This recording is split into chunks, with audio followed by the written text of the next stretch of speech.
È difficile che un uomo CAI sia stanco il venerdì se poi c'è la sabato e la domenica che deve dare il massimo. Difficile.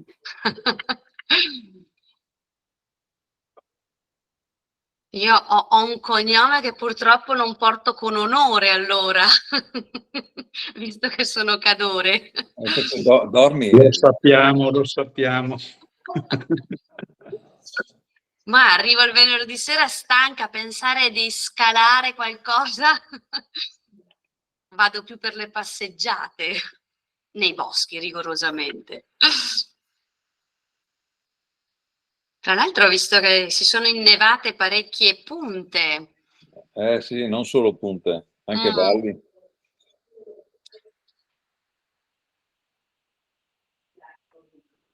Da casa mia vedo il Monte Grappa e dopo c'è la visuale sulle pianezze e l'altopiano di Asiago, per cui è bello vedere che è arrivata la neve. Non so quanto durerà, spero duri un pochino, ne abbiamo bisogno di neve.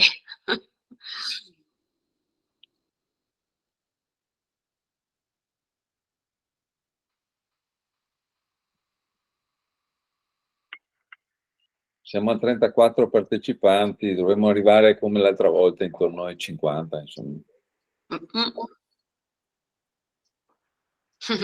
Piera, mi fai compagnia, sei originaria di Castelfranco, hai scritto.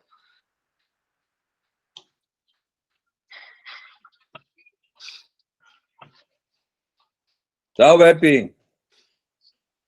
Ciao, ciao. Vedo che non hai più uno zaino dietro. No, volevo dire che ad Araba la neve si è già sciolta perché è oggi. Che peccato. No, è prevista una forte nevicata tra stanotte e domani. Ah, bene, dai. No, ma ti vedo senza zaino. Dove l'hai messo?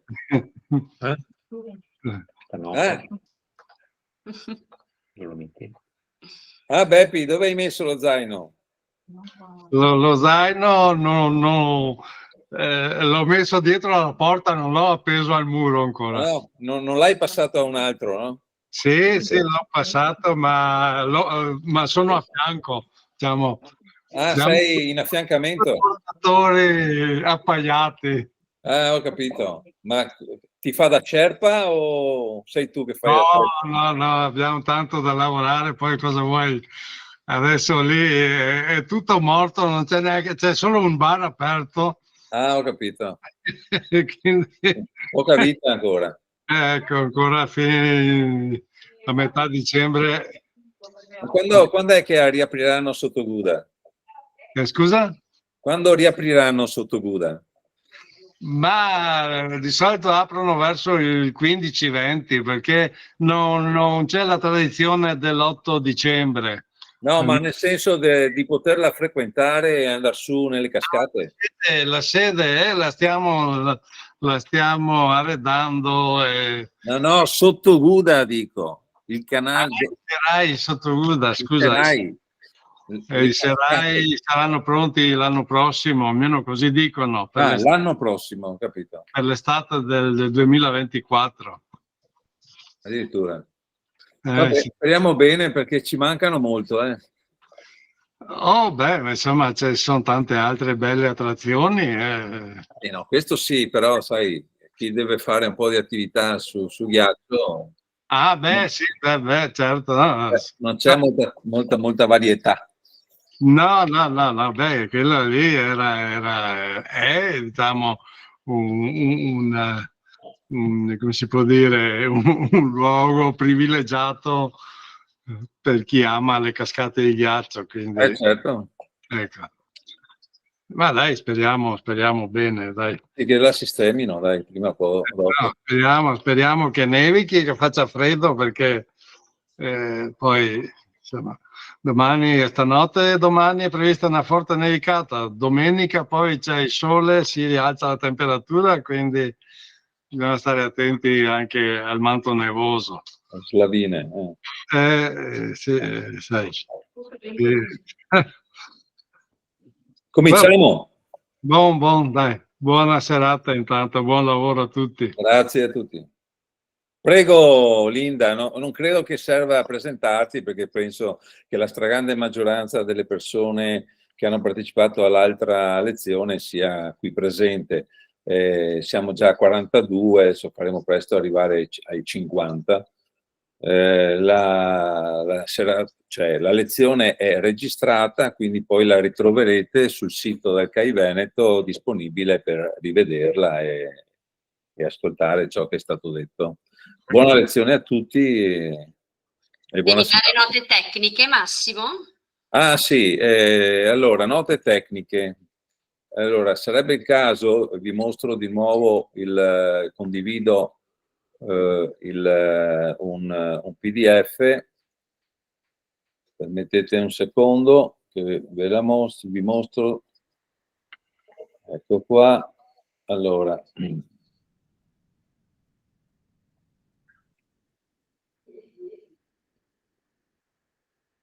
ecco qua. Allora, è importante che se volete seguire correttamente, ribadisco quello che ho già detto anche l'altra volta, se volete seguire correttamente la lezione per avere lo schermo pieno e ben visibile il PowerPoint che viene utilizzato, che entriate nei 3 punti che ci sono in calce allo schermo che avete di Meet, quei 3 puntini verticali, si aprirà questa finestra e selezionate modifica layout, che è la terza voce che trovate all'interno. Poi praticamente all'interno di modifica layout selezionate in evidenza, che è lo schermo intero, poi uscite e rientrate sempre nella medesima scheda e selezionate schermo intero. Così dovreste avere una visione completa della lezione e soprattutto di tutti coloro poi che eventualmente dovessero intervenire e parlare vengono evidenziati sempre come protagonisti, ecco, all'interno della vostra schermata. Buon lavoro! Grazie Massimo. Allora, aspettiamo che tolga la condivisione. Una domanda nel frattempo. Nel sito CAI Veneto le registrazioni le troviamo già o non sono ancora disponibili?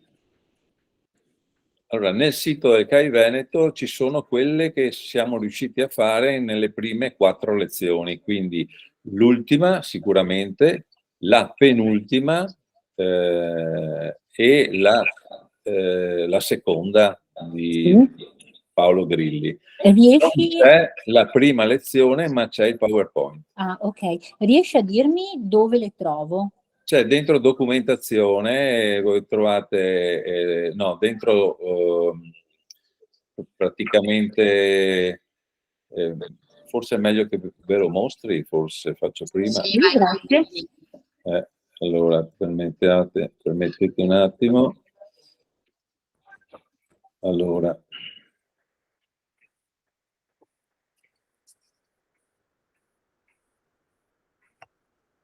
Ecco qua.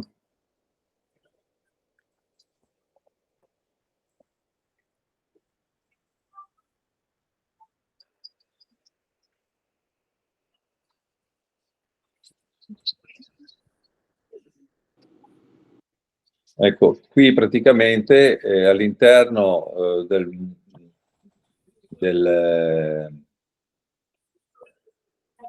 menu principale di CAI Veneto trovate su progetti formazione dirigenti, che è la quinta voce. Cliccando su formazione dirigenti avete i documenti del corso del 2023, quelli del 2022, quelli del 2015 e quelli del 2030. È chiaro? Sì, grazie. Prego. Ok, allora immagino che mi conosciate già tutti, scusate giro la testa perché sto aprendo le slide dall'altro schermo, quindi non mi ripresento nuovamente, sapete che appunto ci siamo visti lunedì, quindi mi chiamo Linda Cadore e mi occupo proprio delle dinamiche del team e questa sera tratteremo insieme un argomento che si collega tantissimo a quello che abbiamo fatto lunedì. Parleremo di stili relazionali e in chiusura andremo a vedere gli stili di leadership e quando utilizzare uno stile piuttosto che un altro con il vostro gruppo. Ora, la volta scorsa ci siamo un po' salutati andando un pochino appunto a vedere le vostre caratteristiche personali. Abbiamo visto, forse vi è stato anche inviato per email, credo di sì, Massimo mi ha detto, lo specchietto con i vostri valori, quindi Sì, quello che un pochino sì. è emerso. A tutti, anche quelli che avevano chiesto che fossero separati dagli altri. Oh, perfetto, super efficiente Massimo, grazie. Ci eravamo lasciati proprio con una riflessione importante sul fatto che ciascuno di noi ha delle caratteristiche del saper essere che in qualche modo condiziona il modo in cui agiamo nella vita, reagiamo nella vita, è un po' il paraocchi con cui guardiamo alle cose da fare, è un paraocchi anche nel modo in cui ci relazioniamo con gli altri. Per motivare una risorsa ho bisogno di capire quale paraocchi sta indossando, per usare un linguaggio che possa essere di valorizzazione per le sue caratteristiche e non al contrario un linguaggio che può farlo sentire sminuito. Ecco perché oggi entriamo nella dinamica anche del modo con cui ci relazioniamo con gli altri. Ora, quando si parla di team, uno degli studi che è stato fatto da Patrick Lencioni è stato proprio nel capire quali sono le disfunzioni che generalmente incontriamo in una squadra che lavora assieme. E questa ricerca ha portato a creare quella che viene chiamata la ruota del team, che è una serie di 5 elementi che tra di loro sono concatenati, ma hanno un punto di partenza. Un punto che genera quello successivo, che genera il successivo, che genera il successivo e così via. Quindi anche se alla fine è una ruota, vedete, è un continuum, quindi in realtà tutto condiziona tutto, c'è una cosa, un tassello che nel momento in cui viene a mancare crea disfunzione, cioè fa crollare l'efficacia dell'intero team. Se vi ricordate, io chiedo molto la vostra collaborazione e partecipazione, quindi vorrei in chat, aprite il microfono, secondo voi qual è la cosa che non deve assolutamente mancare perché crea cascata problemi su tutto il resto? Abbiamo visto, allora, la leggo in senso orario come sono le frecce, orientamento e risultati, quindi in quel caso si parla di obiettivi, fiducia diffusa, confronto costruttivo, un impegno coerente, quindi la volontà di esserci e di dare il meglio di sé, una mutua responsabilità che significa che non è che io faccio il mio, ma io nel momento in cui sono all'interno di una squadra mi rendo conto che è fondamentale il mio apporto in funzione a chi sta prima e a chi sta dopo e che se non porto il mio contributo non è semplicemente che danneggio me stesso, ma danneggio il risultato dell'intera squadra. Allora, comincia a vedere qualcuno che scrive, quindi Anna ci dice la fiducia, Franco risultati, Domegge di Cadore, Kai ci dice confronto, Paola parla di rispetto reciproco, forse Paola lo metti più sulla fiducia o sul confronto, il rispetto, o da qualche altra parte rispetto ai 5 elementi. Angelo dice tutti, sì Angelo, servono tutti, concordo con te, ma ce n'è uno che innesca una disfunzione importante sul team. Giorgio ben arrivato. Allineiamo Giorgio intanto che voi scrivete, stiamo parlando di... è un momento di passaggio tra la serata di lunedì e quella di oggi. Questa è la ruota delle disfunzioni del team. Patrick Lencioni ha fatto un studio molto accurato su che cosa mina poi le basi di un team, perché funzioni, deve avere questi 5 elementi in equilibrio e io sto chiedendo qual è quell'elemento che quando manca quello a catena tutti gli altri soffrono. Ok, Alberto ci dice un impegno coerente, l'impegno anche per Katia, il confronto per Paola, poi la collaborazione, quindi un aspetto un po' più ampio per Gianni. Dario ci dice fiducia, Stefano va sulla fiducia, Giorgio va sull'impegno, i risultati per Angelo. Ok, vedo che siete un pochino misti, quindi nessuno ha scritto mutua responsabilità. Ho letto risultati, ho letto tantissimi di voi fiducia, confronto e una buona fetta ha messo anche un impegno coerente. Allora, gli studi che ha fatto Lencioni sono stati proprio quelli di mettere a fuoco che concatenazione c'è. E quello che è emerso è che ogni volta che vado in azienda, proprio come esercizio faccio fare, io dico sempre quali sono gli ingredienti di un buon team. Di solito li scrivono su dei post-it e poi gli dico, ok, nella vostra squadra, nel vostro team, cos'è che manca? Andate ad attaccare quel biglietto che avete scritto, quei biglietti nella posizione della ruota. Tendenzialmente le ruote in tutti i team che finora ho incontrato vanno a essere molto cariche di elementi che mancano in queste due aree qua, fiducia e confronto. Sono due aree molto correlate tra loro e hanno un peso abbastanza importante. Lencioni ci dice, attenzione, che la fiducia è alla base di un team. Cosa succede? Se io non ho fiducia di quelli che sono le persone che con me devono raggiungere un obiettivo, io non mi fido tanto, non sono sicuro, magari non dico quello che voglio dire perché penso che lo usino contro di me o che mi giudichino o che posso fare una brutta figura o che fondo non è importante perché magari se lo dico poi l'altro si arrabbia oppure fa delle cose contro. Se manca la fiducia non c'è un'apertura completa, non c'è un confronto costruttivo. Perché il confronto costruttivo prevede anche il feedback negativo, prevede anche di dire a un nostro collaboratore che questa cosa doveva essere fatto in un modo diverso, oppure che ci sono degli aspetti che vanno modificati. Ma tante volte, e a me capita spesso di vederlo, le persone non lo portano fuori apertamente, non si mettono in un piano di apertura totale perché non hanno paura delle conseguenze o delle reazioni. La fiducia mi crea un confronto costruttivo. Nel confronto costruttivo io condivido che cosa è importante per me e creo assieme agli altri, co-creo, quelli che sono i task, le cose da fare, gli obiettivi da raggiungere. Se io non lo faccio assieme agli altri, viene a mancare l'impegno. L'impegno viene assunto nel momento in cui anch'io sono parte di quella decisione, anch'io ho messo qualcosa. È un po' come dire, quando vi dicono che dovete fare qualcosa, è diverso da quando volete fare qualcosa. Quando una decisione è presa dall'alto, spesso si vive il devo farlo. Non sono convinto, non sono d'accordo, ma mi tocca.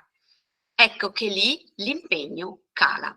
Ma se quell'obiettivo, se quel progetto, se quella cosa non solo è proposta dagli altri, ma è proposta anche da me e io voce in capitolo, posso anch'io dire la mia e insieme creiamo una cosa condivisa, io sarò molto più ingaggiato a portarla avanti, perché l'ho scelta anch'io quella cosa. Quando c'è impegno coerente, c'è una mutua responsabilità, ci si aiuta reciprocamente al di là del ruolo specifico, ci si sostiene. Oggi ti do una mano io, domani me la dai tu. Oggi io so che devo fare il meglio del meglio in quelle che sono le mansioni che mi sono state affidate, se no creo dei danni agli altri. Ed infine, quando ciascuno ci mette buon impegno e mutua responsabilità, è molto facile che ci sia un obiettivo, che è l'obiettivo scelto insieme, e non ci sia il perseguimento di obiettivi personali. Cosa intendo? Spesso, io lo vedo nel mondo del lavoro, ma vale anche nell'associazione. L'associazione mette un obiettivo, ma se io non mi sento parte, anche nell'azienda, quello che faccio non è tanto farmi proprio sulle maniche alla Veneta o al nord Italia e procedere verso il risultato, è quello che dico: ok, io faccio del mio meglio perché magari stare in azienda mi permette, o in associazione, di fare carriera. Ora, fare carriera è un obiettivo personale, non è un obiettivo aziendale, non è il raggiungiamo questo tipo di progetto, ma quando non c'è partecipazione, non c'è condivisione, spesso le persone perseguono dei fini che hanno un po' un taglio più personale, riguardano il che cosa voglio ottenere io, che cosa fa stare bene me, più che sacrificare, passatemi un termine che io odio sacrificare, ma è metterci tutto l'impegno che posso per un qualcosa che non è solo per me, ma magari va a beneficio di qualcun altro. Quindi due elementi fondamentali che in termini di leadership il leader deve curare in maniera molto molto attenta, perché sono i primi due tasselli che possono far sì che il team poi funzioni veramente bene. Quando parliamo di fiducia e di comunicazione stiamo parlando di tematiche che non sono tanto legate al chi fa che cosa o che cosa vogliamo fare, quindi mutua responsabilità e obiettivi, ma stiamo parlando appunto di interazioni umane. Vado un po' veloce in questa parte, scusatemi, voi interrompetemi assolutamente se avete bisogno di chiedermi qualcosa, per arrivare poi a fare un'attività un pochino più pratica sulla parte proprio dell'interazione. Allora, che cosa vuol dire interagire e perché secondo voi comunicare e interagire sono due cose diverse?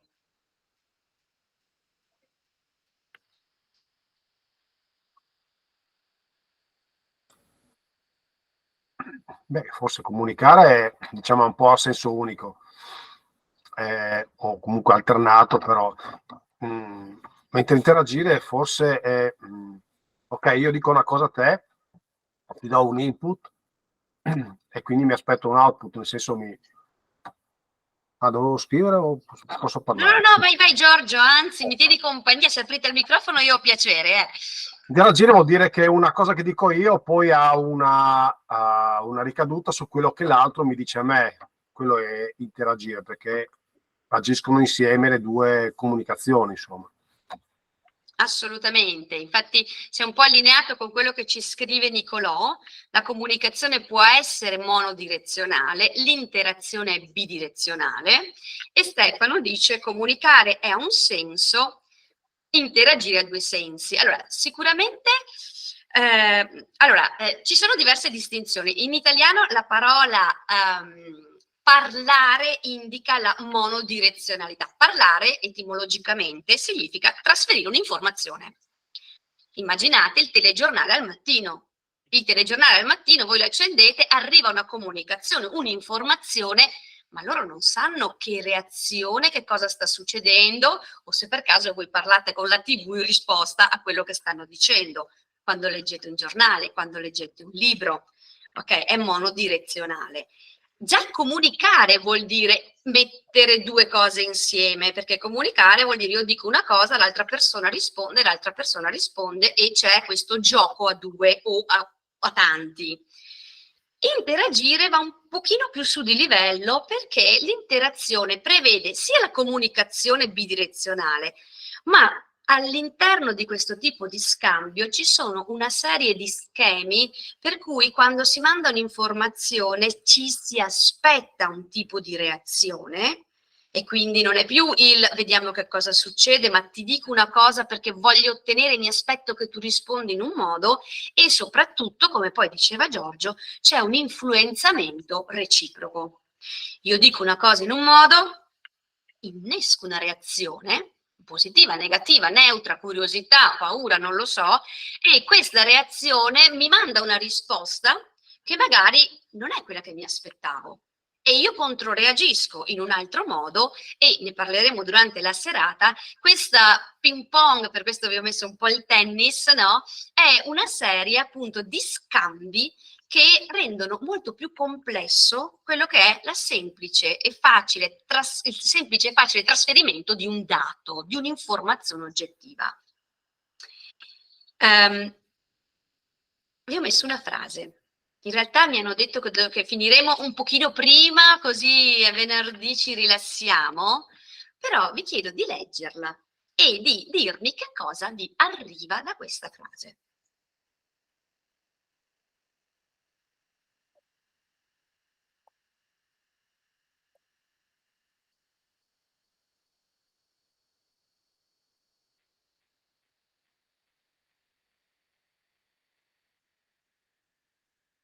Ok, Pier Nicolò dice, per me è imposizione, è un tono pesante, dice Nicolò. Ok.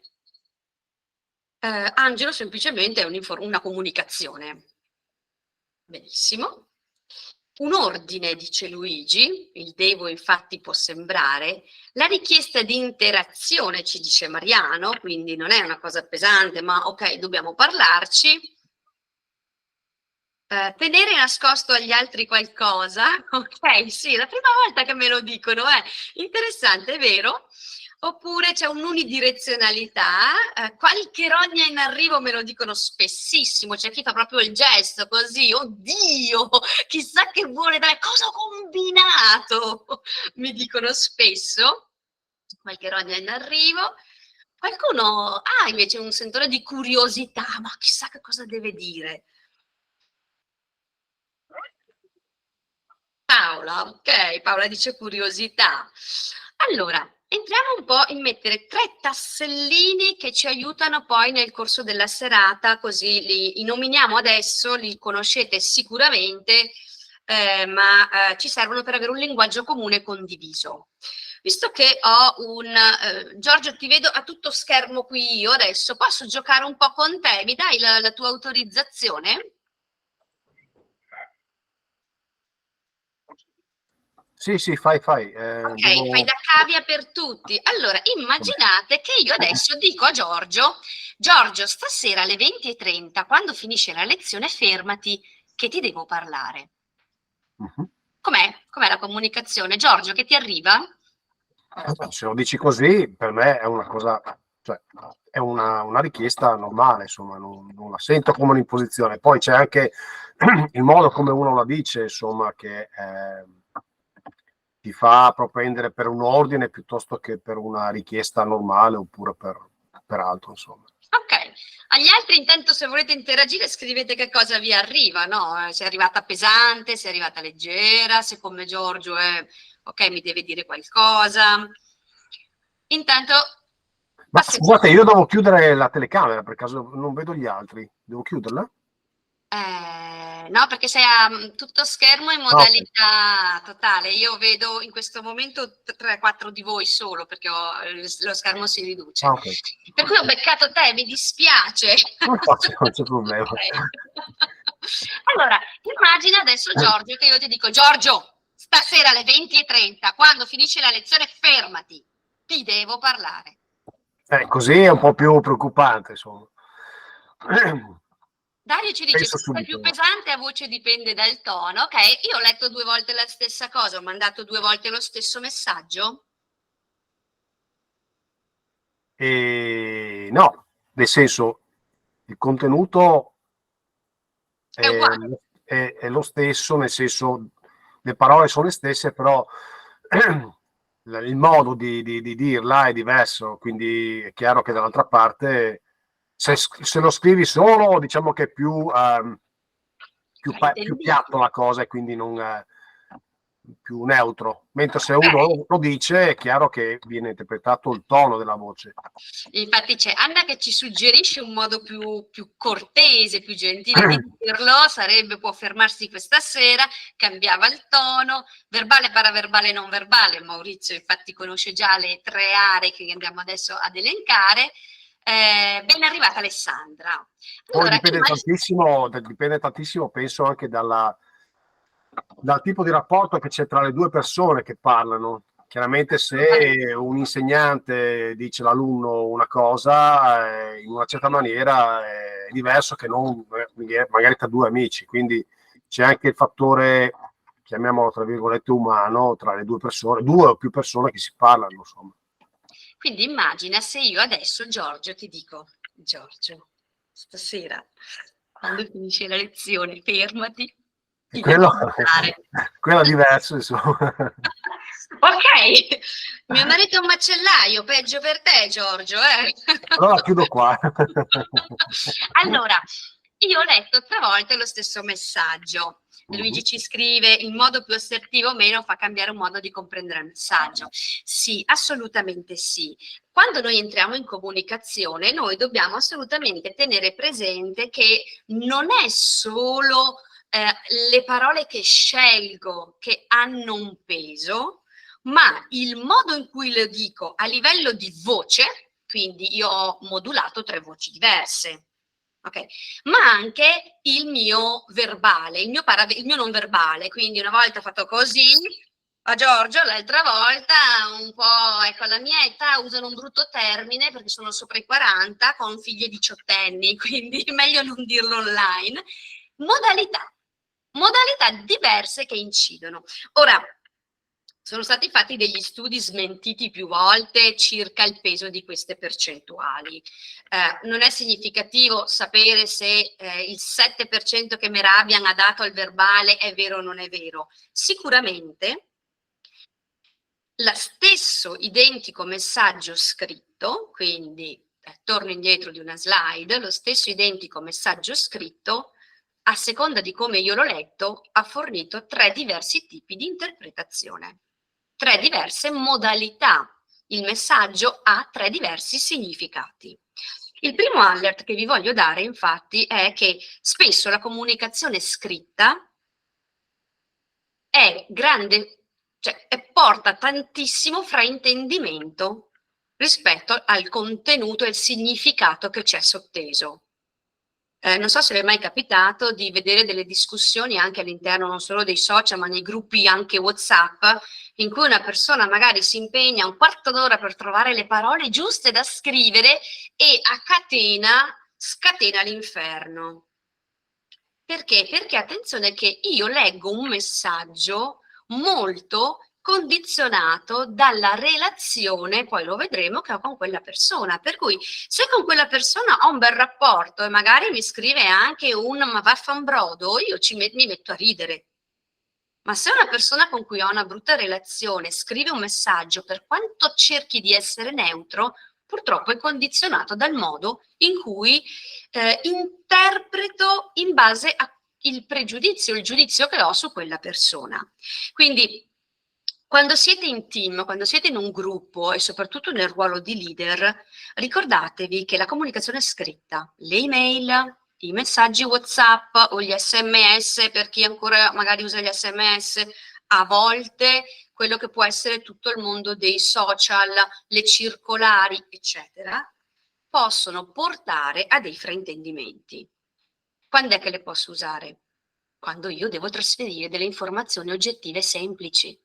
Se io devo dire ci troviamo domani sera alle 18, posso anche essere la docente più antipatica che voi avete conosciuto nella vostra storia finora, ma l'informazione è quella, non c'è interpretazione. Ma nel momento in cui io devo coinvolgere una persona all'interno di un progetto, all'interno di un gruppo di lavoro, dovendo appunto snocciolare questioni che non riguardano dati oggettivi, ma magari dei conflitti o chiedere delle partecipazioni, lì la comunicazione scritta non è l'arma vincente che avete. Meglio sempre una modalità in cui almeno si sente il tono di voce che state utilizzando. Meglio ancora se potete almeno, visto che adesso abbiamo gli strumenti come questo, vedere le espressioni del viso, perché comunicano tantissimo. Ci danno informazioni preziose. Allora, quando parlo di comunicazione interpersonale, e l'avete visto in questo piccolo esempio, io non trasferisco solo un'informazione in termini di parole. All'interno di quello che invio dall'altra parte c'è tutta una serie di emozioni, c'è energia, avete visto come c'era meno energia la prima volta, c'era un'energia molto alta la seconda quando ero arrabbiata, mentre c'era un altro tipo di energia quando invece in qualche modo cercavo di adescare Giorgio, ok? ci sono storie che passano in mezzo, ci sono vissuti, ci sono atteggiamenti, noi veicoliamo un sacco di informazioni al di là di quello che andiamo a dire. E su questo punto io mi soffermerò molto questa sera, perché spesso noi siamo completamente inconsapevoli di quelle che sono le dinamiche che mettiamo in campo, soprattutto perché noi pensiamo di trasmettere determinate cose, ma magari dall'altra parte arriva tutt'altro tipo di informazione e di messaggio, e nel fraintendimento si crea una difficoltà proprio, e anche diminuisce l'impegno rispetto alla ruota del team, perché passa quella che è la voglia di mettersi in gioco quando le relazioni scricchiolano e quando in qualche modo sentiamo che c'è una brutta relazione con i colleghi, quindi allo stesso livello o con i livelli più alti di noi. In comunicazione si dice sempre che esistono due livelli. Uno è il livello dato dal contenuto, quindi i dati, le informazioni che trasferisco. L'altro livello invece è un livello dato dalla relazione. È la relazione che dà significato ai dati. Lo stesso messaggio di una persona che mi sta simpatica, mi arriva bene, ma se quella persona è un pochino bloccata in questo punto qui della gola, non va giù, ecco che in quel caso lì può fare i salti mortali, ma io avrò sempre un atteggiamento un po' di diffidenza o di sospetto, sarò sempre un po' prevenuto rispetto a quello che sta dicendo, e lì vado a inficiare il senso e soprattutto la fluidità di una comunicazione. Ci siamo fino a qui abbastanza? Allora, vi faccio fare un gioco. Avete carta e penna? Vi do un momento per recuperare, perfetto, carta e penna, in modo che abbiate il materiale. È un gioco a tempo, quindi io prendo il mio cellulare e vi cronometro per darvi proprio il tempo. Avrete la bellezza di 1 minuto. Quindi metto il timer ad 1 minuto, vi spiego che cosa fare, poi faccio partire il timer in modo da quando blocco il timer si alza la penna, mi direte ho finito o non ho finito e andiamo a vedere che cosa ne è venuto fuori. Allora, questa è la consegna, la ripeto 2 volte. Al mio via, quando attacco il timer, partite. Non partite prima, non siamo in gara. Qui non c'è il livello agonismo in questa lezione, quindi state tranquilli, partiamo insieme. Allora, nel foglio che avete davanti dovete disegnarmi 10 cerchi, 10 quadrati di dimensioni diverse in ordine di grandezza. Quindi vi voglio 10 cerchi e 10 quadrati di dimensioni diverse in ordine di grandezza. In 1 minuto. Tutto chiaro? Ok, non sento domande, quindi via, vai.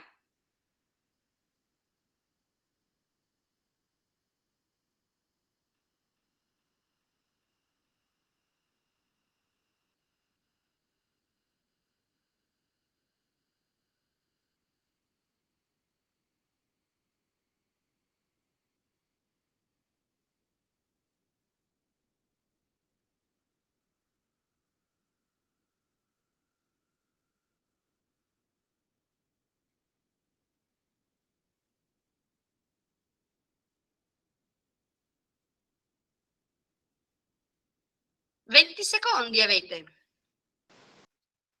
Finito. Ok, chi ha finito?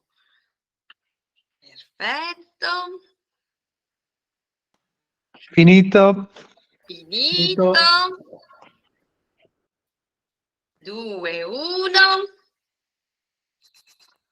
Ok, suona il mio timer. Allora, la prima domanda che faccio è: non c'è giudizio in quest'aula? C'è qualcuno che non ha finito?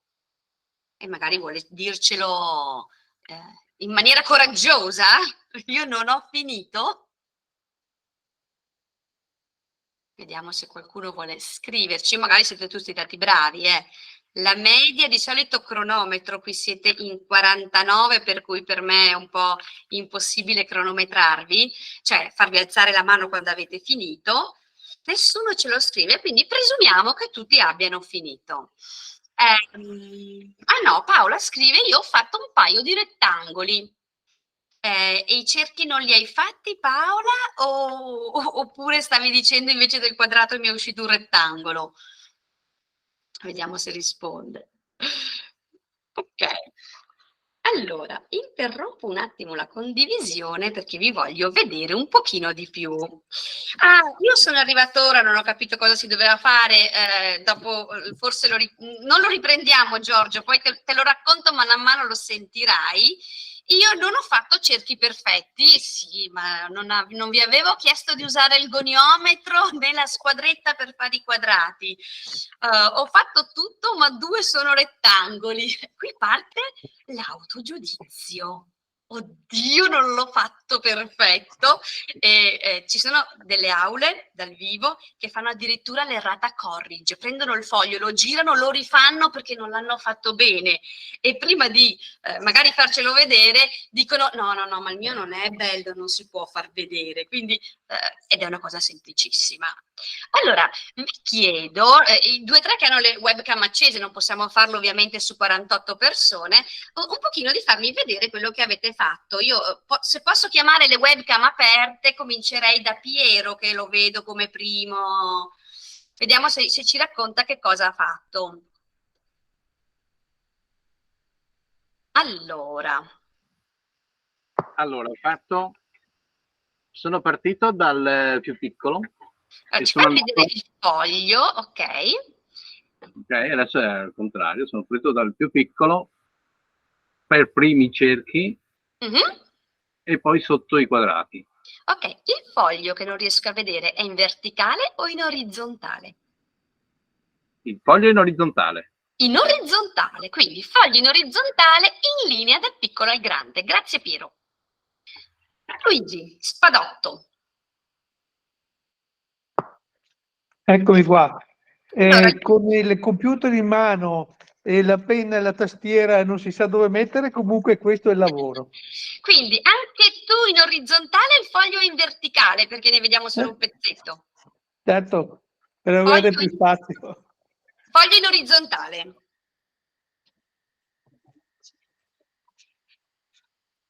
Ok, foglio in orizzontale, attenzione, sempre in linea, ma dal grande al piccolo questa volta. Sì? Marco Padoari, se leggo correttamente. Eccomi qui, Kai Milano. Ecco, allora Marco invece con il foglio credo in verticale, Marco? Sì? Ok, ha fatto i concentrici, non so se riuscite a vederli, se avvicini un pochino di più, vedete uno dentro là. No, tra l'altro è ancora meglio, vedi i concentrici, ma lui è partito, se guardate il quadrato, dal quadratino piccolo e poi tenendo fermo l'angolo in basso a destra, a sinistra, ha creato l'ampliamento, chiamiamolo così, dei quadrati. Idem per i cerchi. Wow, grazie Marco. Però non sono proprio belli, non sono belli, però insomma. Niente goniometro non ci importa. Paolo Patuzzi invece sul foglio in verticale, mi sembra di capire, anche lui in linea dal piccolo al grande. Giorgio, che cosa hai fatto, Giorgio Moretti? Sì, uguale, praticamente se si vede ho fatto la riga in verticale e in orizzontale partendo dal piccolo verso il grande, prima i cerchi, poi i quadrati, col foglio in orizzontale. Ok, vedo anche Michaela Giuliotto, ho detto giusto? Guiotto, sbagliato, ok. Attenzione, siamo di nuovo sul concentrico, foglio in verticale. Vi porto attenzione sulla grandezza microscopica di questo disegno.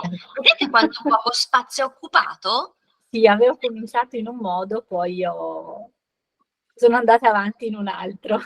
Non ci stavo, per cui ho rimpicciolito tutto. Hai compattato, quindi se eri rimpicciolito vuol dire che hai cominciato dal grande verso il piccolo? No, dal piccolo al grande. Ok, dal piccolo al grande. Spazio però, wow, rispetto ad altri. Ok, ne vediamo un altro paio giusto perché vi vedo in linea. Pick up. Allora, È un foglio quadrato, quindi Ok. non so se si vede. Sì, allora, in questo caso non è stato tutto in linea, ma abbiamo dal piccolo al grande andando a capo, sia Sì. dei quadrati che dei cerchi, quindi una gestione dello spazio ampio in questo caso. Hai occupato tutto il foglio, Bepi. Sì, certo. Ok, ciao Alberto, poi diremo basta, se no andiamo avanti tutta stasera, siete in tanti. Alberto, sai che non so bene pronunciare il tuo cognome, Tomasig, non so dove cade l'accento, Alberto. Hai il microfono spento. Sì, eccomi qua. Ok, vediamo. Adesso, dal piccolo al grande, come tutti. Piccolo e grande come tutti. Ok, Sì. grazie mille. Geniale la concentricità. Sì, allora, vedo tante cose diverse. Non so se qualcuno ha fatto qualcosa di diverso dal metterli in riga o dal concentrico e vuole dircelo. Vediamo, c'è, il nome è Nicola Gemo, ma vedo una lei, giusto? Vedo, scusate, mi avvicino perché siete piccolissimi. Cosa hai fatto? Ho fatto in verticale, però ho riempito tutto il foglio. Ok, sei andata in linea o in colonna? Non si vede purtroppo. In colonna. Ok, quindi attenzione, non ha fatto in linea, ma è scesa in colonna questa volta. Grazie infinite. Allora, c'è un aspetto importante. Quando io faccio questo gioco magari dal vivo e quindi diventa anche più facile poi seguirlo perché si guarda direttamente il foglio, succede che vedo un pochino di tutto e di più. Ricondivido e entriamo di nuovo in questa cosa. Allora, posso vedere ad esempio dal piccolo al grande, dal grande al piccolo in riga. Posso vedere, che ne so, in colonna, posso vedere un foglio in verticale, posso vedere un foglio in orizzontale, posso vedere il concentrico. Alcuni fanno cerchio quadrato, cerchio quadrato, cerchio quadrato. Altri fanno il cerchio e iscrivono il quadrato oppure iscrivono il cerchio dentro il quadrato o viceversa. C'è di tutto. Ok, io ho dato una consegna, vi ho dato un tempo, eppure abbiamo visto che ci sono diversi elaborati. Ora, se io vi chiedessi, ma se dovessi dare un premio a qualcuno perché ha fatto esattamente quello che io volevo, a chi lo darei? Chi ha fatto giusto?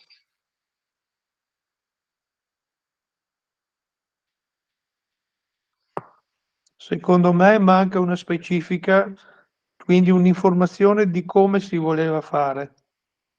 Assolutamente vero, Luigi. Adesso ci arriviamo.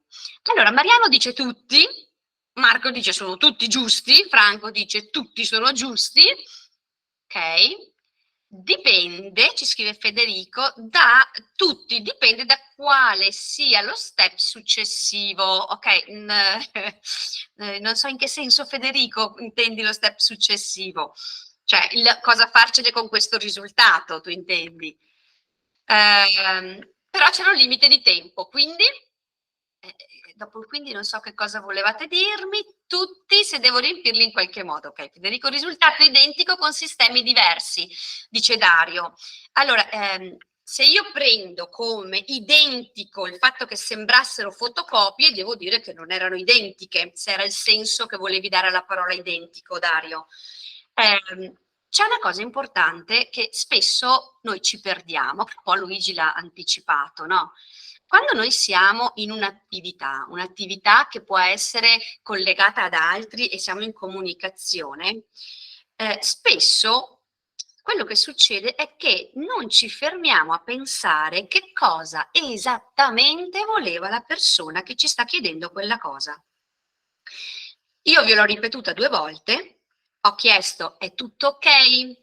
Ho aspettato un pochino per vedere se arrivavano domande o se qualcuno apriva il microfono. Nessuno mi ha dato mi ha fatto una richiesta del tipo, come li vuoi, in colonna o li vuoi in riga? Li vuoi dal grande al piccolo o dal piccolo al grande? Li vuoi concentrici o meno, da 1 centimetro o da 5 centimetri? Devo occupare tutto il foglio o posso occuparlo invece, devo occuparne poco? foglio in verticale e foglio in orizzontale, sto andando nel micro dettaglio. Tutti siete partiti a bomba. Siccome il tempo è la dinamica che ci frega, era dettato, avevate un minuto, quel minuto, devo fare, siete partiti. E mi avete detto che era tutto chiaro, nel senso che quando ho chiesto c'è qualcuno che deve chiedere qualcosa, è tutto chiaro? Nessuno mi ha detto niente e siete andati. Però i risultati sono diversi. Vi capita qualche volta di metterci cuore e anima a fare qualcosa e arrivate a consegnare quello che avete fatto e vi dicono beh, hai fatto questo, ma è mica quello che volevo, cosa ti sei inventato? Succede tantissime volte. Noi ci mettiamo anche tantissimo impegno, ma non abbiamo chiaro che cosa ci è stato chiesto. Non abbiamo chiaro e in maniera puntuale e precisa che cosa dovevamo agire. Questo perché? Allora, spesso mi dicono tu hai parlato male, Linda, strano che nessuno me lo scriva però, perché di solito quello che è la reazione è qualcuno alza la mano, c'è sempre in tutte le aule e mi dicono ma è colpa tua, sei tu che hai sbagliato a parlare. Ed è verissimo, io vi ho dato una consegna ricca di cancellazioni. Le cancellazioni sono un meccanismo del nostro cervello, nessuno di noi ne è esente.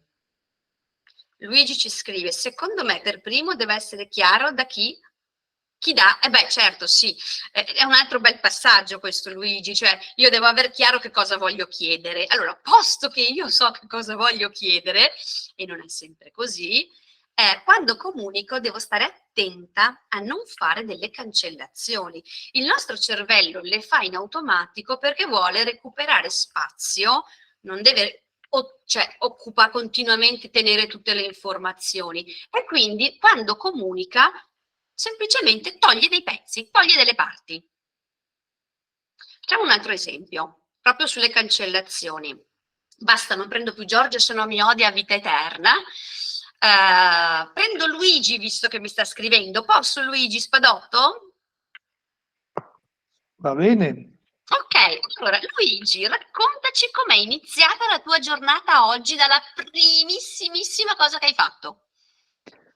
La primissimissima cosa che ho fatto, sono sceso dal letto. Ok, poi? Poi mi sono vestito, mi sono preparato e poi la giornata, purtroppo la mia è piuttosto monotona perché non posso tanto muovermi in questo momento e quindi sono qua in casa. Ok, quindi Luigi la prima cosa che ha fatto è sceso dal letto. Giusto Luigi? Hai detto Per così? esempio, non mi hai chiesto la prima cosa che hai fatto dopo che sei sceso dal letto oppure dopo che hai fatto colazione. No, Quindi rimango sul io la sono prima sceso cosa dal che ho letto. fatto al mattino mi alzo dal letto. Ok, quindi Luigi stava dormendo, perché ovviamente immagino tu stassi dormendo, eri a letto, e la prima cosa che lui ha fatto stamattina non si è svegliato, non ha aperto gli occhi, non so se c'è una sveglia Luigi, non ha spento la sveglia, non ha tolto le coperte, non ha messo le gambe giù dal letto. No? Ok, la prima cosa che ha fatto, stava dormendo e pum!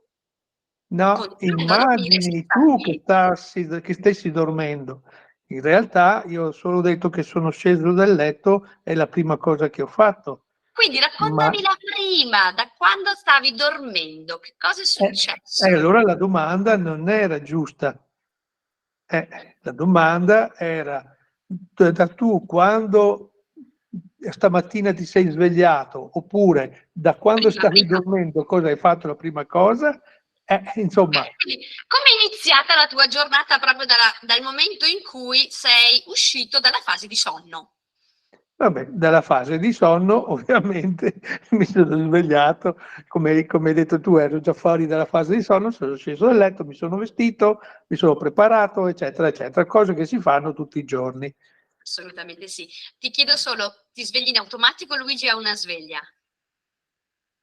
No, normalmente mi sveglio in automatico. Ok, perfetto, quindi non c'è una sveglia. Grazie Luigi. Di Allora, niente, non ho più bisogno delle sveglie, sono felice e pensionato. Beato te, invidio questa cosa, io ancora no.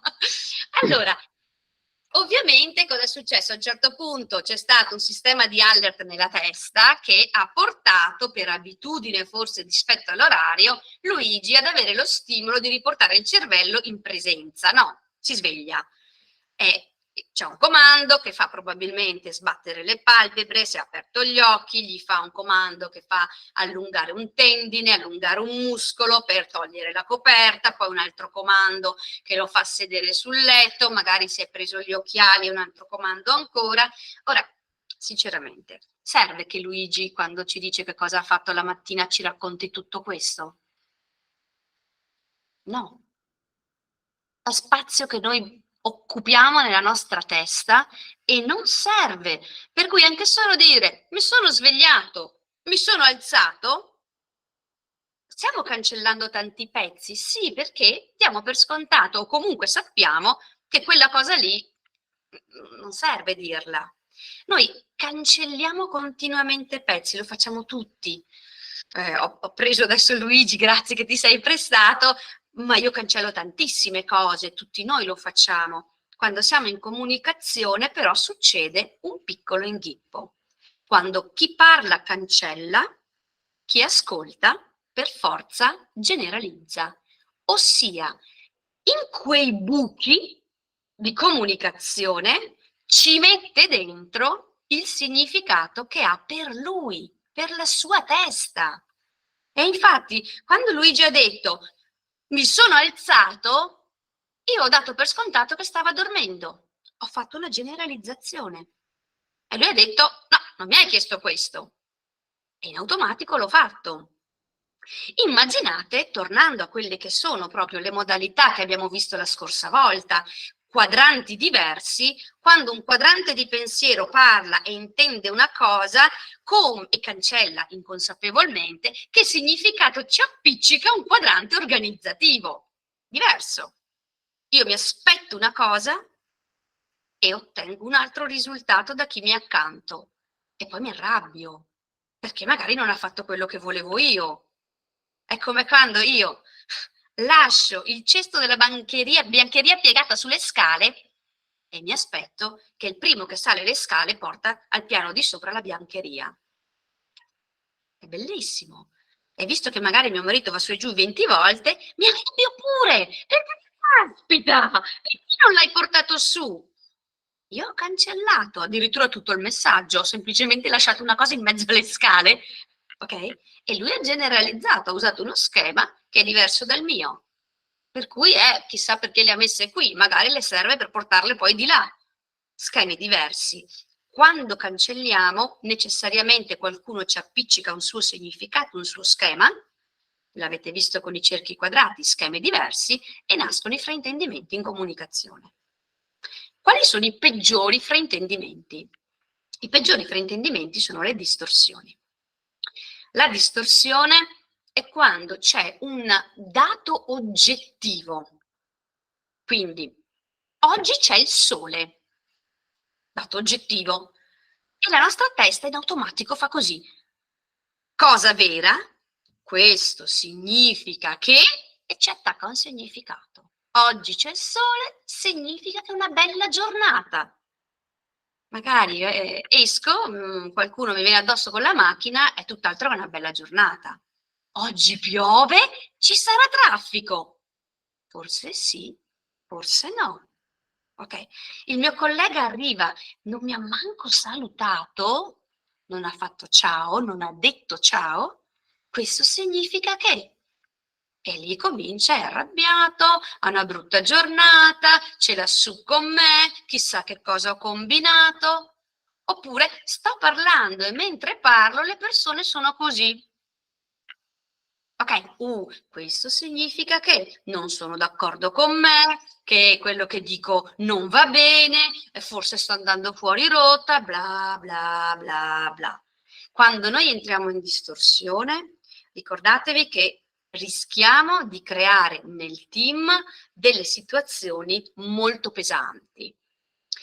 Torno poi a questa slide. Le distorsioni in comunicazione vanno a pesare su quella che è la relazione, l'interdipendenza tra le persone, vanno a creare dei climi di malessere, possono creare rabbia, stress, dei fraintendimenti importanti, soprattutto quando andiamo in distorsioni di tipo emotivo.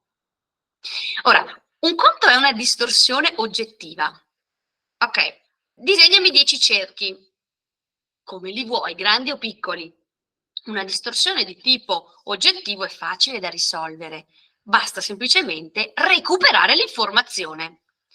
Facciamo la riunione. Ah no, mi devi dare quel documento il prima possibile. Quante volte l'avete sentito? Oppure, ah, guarda, questa cosa mi serve subito. Anche negli ambienti familiari. Cosa vuol dire subito? Vuol dire tra 1 minuto o tra 5 minuti? Questa cosa mi serve il prima possibile. Ti serve per oggi o ti serve per domani? Attenzione che ognuno di noi ha un concetto di tempo diverso. Ha un concetto di tempo diverso. E tante volte proprio è il non dare il dato oggettivo. Per cui la gente dice, ok, vabbè, mi ha detto che gli serve urgente, finisco sta cosa, poi gliela porto. Ma lui la voleva immediatamente. Oppure gliela portate subito e alle volte dice, ma hai finito un'altra cosa? Eh no, mi hai detto di fare subito questa e magari l'altra era più importante, si arrabbia.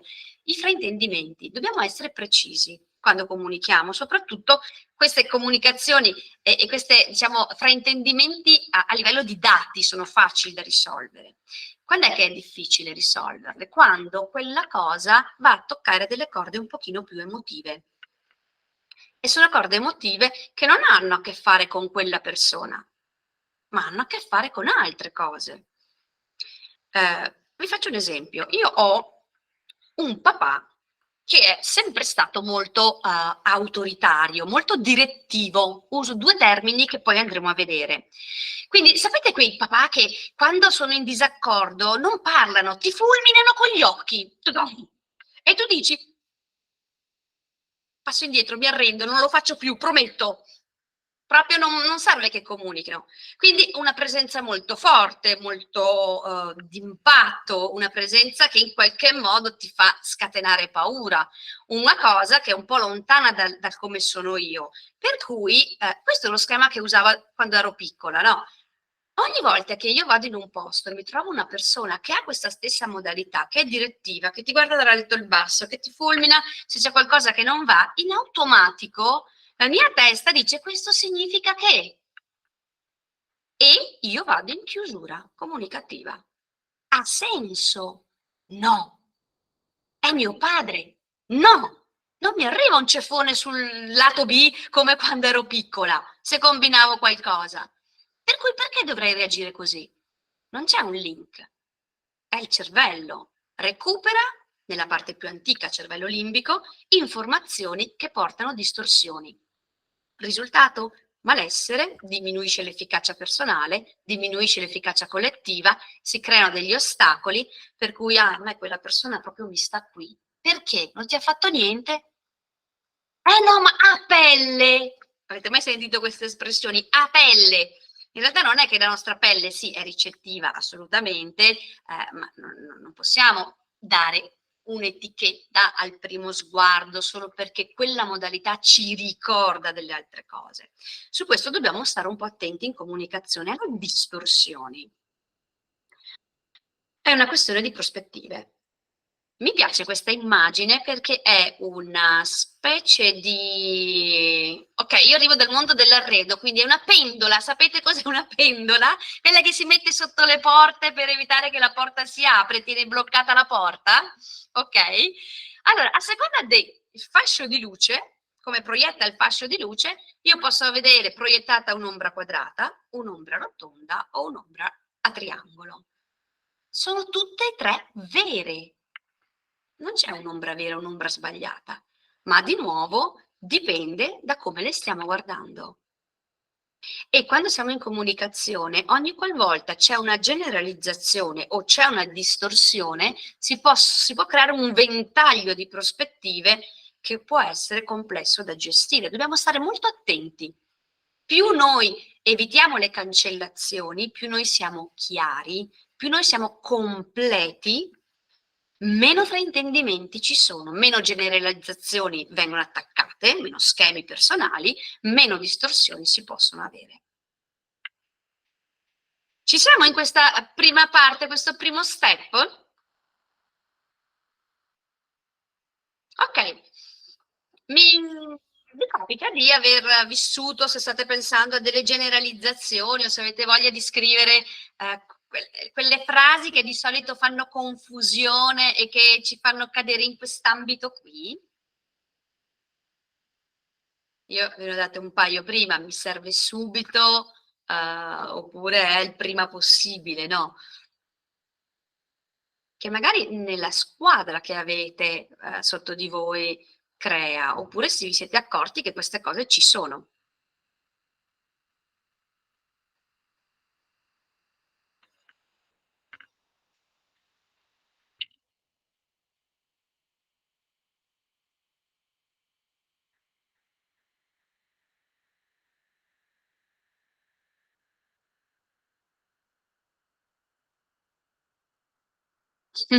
Questa è bella.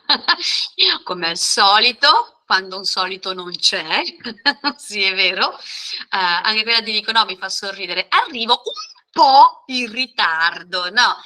E poi arrivano, che ne so, un'ora e mezza dopo, quindi dico alla faccia dell'un po'. Vabbè, ma siamo tutta la giornata insieme, cosa vuoi che sia? Insomma, una mezz'ora di ritardo.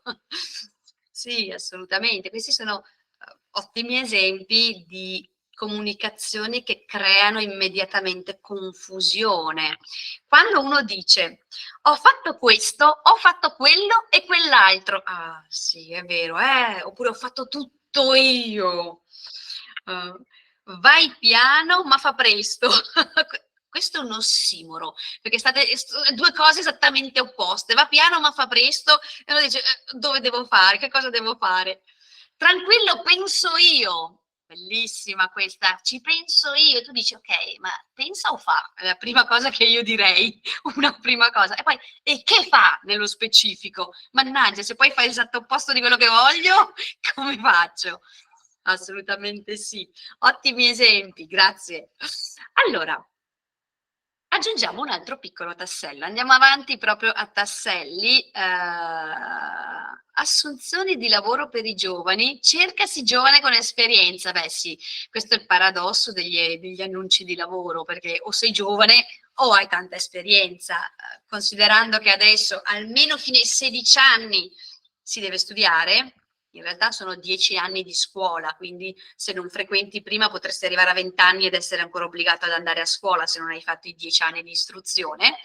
E poi dicono, ok, arrivo tardi, arrivo lungo, ma devi avere già esperienza. Verissimo.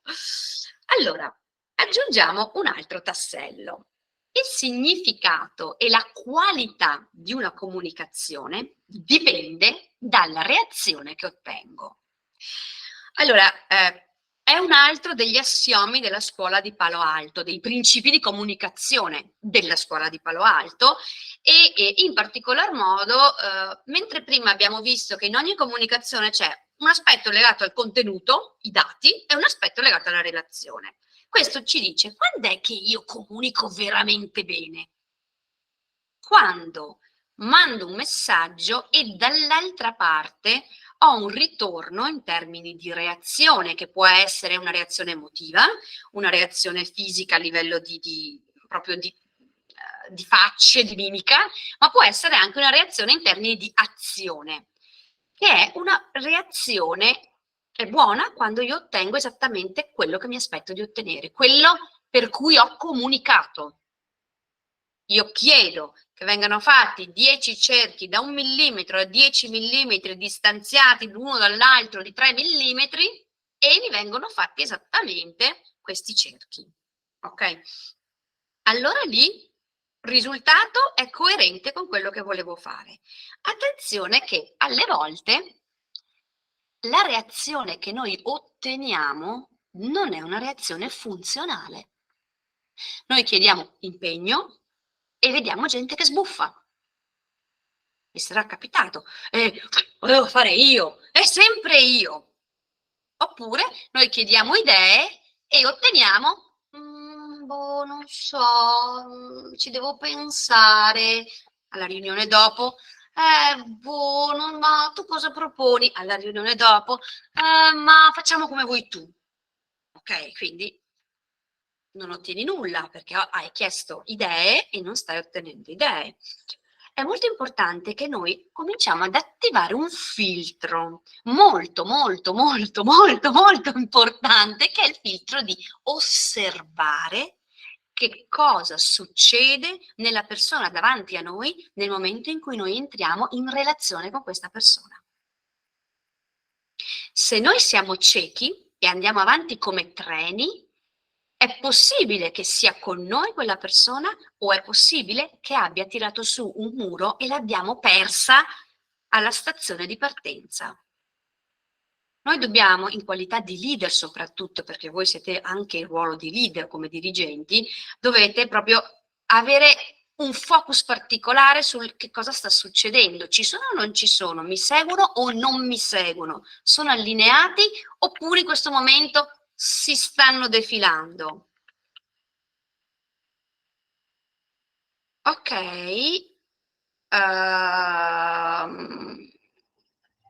Non ho capito, Giorgio, che cosa volevi dire. Giorgio Fornasier, perdonatemi perché siete in tanti. Si vede che ha capito male, altrimenti vorrebbe dire che non mi sono spiegato bene. Sì, questa è proprio una frase classica che mi sono sentito dire quando ok. ho capito. Allora chi l'ha detta ha detto si vede che ha capito male lui, insomma, se no vorrebbe dire che io non mi sono spiegato bene. Si dà per scontato che è l'altro che non capisce. Assolutamente vero. È una delle cose che spesso vedo in azienda, ma anche fuori, anche nelle relazioni personali, ma io gliel'ho detto, ma se lui non capisce, e che ci posso fare se ha la testa così?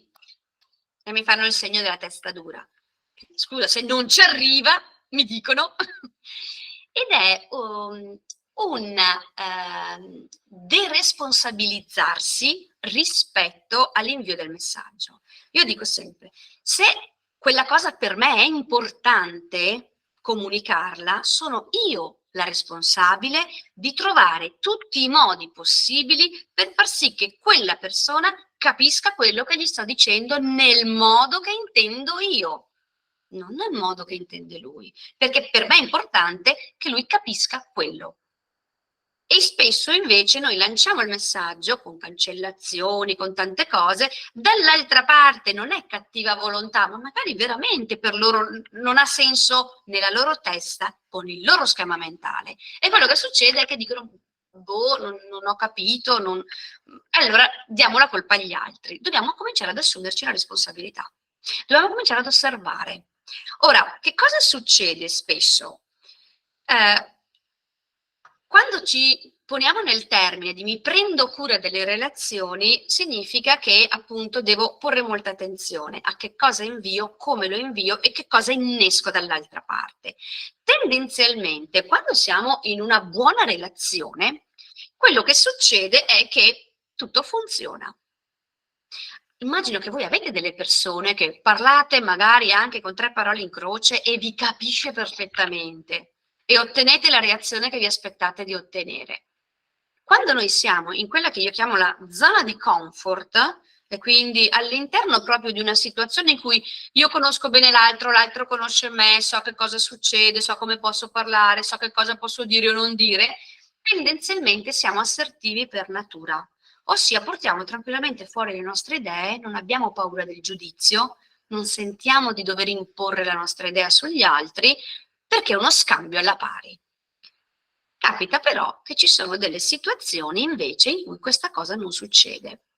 E questo è molto importante guardarlo nelle relazioni all'interno di un team. Se io ho una buona relazione, quindi nell'asse verticale c'è la relazione, se guardate lo schema, la parte alta è una buona relazione, la parte bassa è una cattiva relazione. Sull'asse orizzontale ho il contenuto, quindi comunico con cancellazioni in modo approssimativo, comunico molto bene. Ora, se io comunico male, ma ho una buona relazione, al massimo quello che succede è il quadrante verde, quadrante del contrasto. Il contrasto è uno scambio di opinioni in cui andiamo a dire guarda che secondo me questa cosa è questo il dato importante, no guarda che secondo me invece dobbiamo guardare a questo dato. No, ma allora chiariamo di che cosa stiamo parlando. Lì ci può nascere un po' di confronto, ma è un confronto chiamato contrasto perché non porta a non mi fido più di te e quindi ciao, ma è il voglia di uscirne. Se invece la relazione è bassa, mettiamo caso che io comunico benissimo, quadrante giallo, il contenuto è ok, la relazione non è ok, nasce il sospetto. Ok, mi ha detto di fare sta cosa, ma siccome non mi fido di quella persona, che farà? Lo farà davvero? Non è che poi in realtà va a dirlo all'altro, o che in realtà poi mi scavalla nel ruolo, o che tende a usare questa cosa per il suo personale beneficio e tornaconto. Nascono tutta una serie di dubbi. Se addirittura non c'è neanche chiarezza, siamo nel pieno conflitto. La zona sotto è chiamata area della passività-aggressività, la zona sopra, dove la relazione è buona, è chiamata area dell'assertività. Può essere quadrante blu, va tutto bene, quadrante verde, ok, c'è un problema, parliamone, troviamo soluzioni, anche con idee diverse. È importante rimanere lì. Quando è che scendiamo giù? Scendiamo nell'area della passività-aggressività quando qualcuno crea in noi o noi in qualcuno una reazione che è appunto disfunzionale e che porta le persone o ad assumere una situazione e uno stile passivo o uno stile di tipo aggressivo. Facciamo degli esempi. Ora, immagino che sia ben noto il personaggio a tutti voi. Lo conoscete? Ok, ha fatto la storia. Io sono un po' giovane, l'ho visto in coda quasi, ma probabilmente alcuni di voi l'hanno visto anche per proprio tutto il suo splendore di carriera nella parte di personaggio, non di Paolo Villaggio, ma di Fantozzi. Ok, Fantozzi ha uno stile prevalentemente passivo.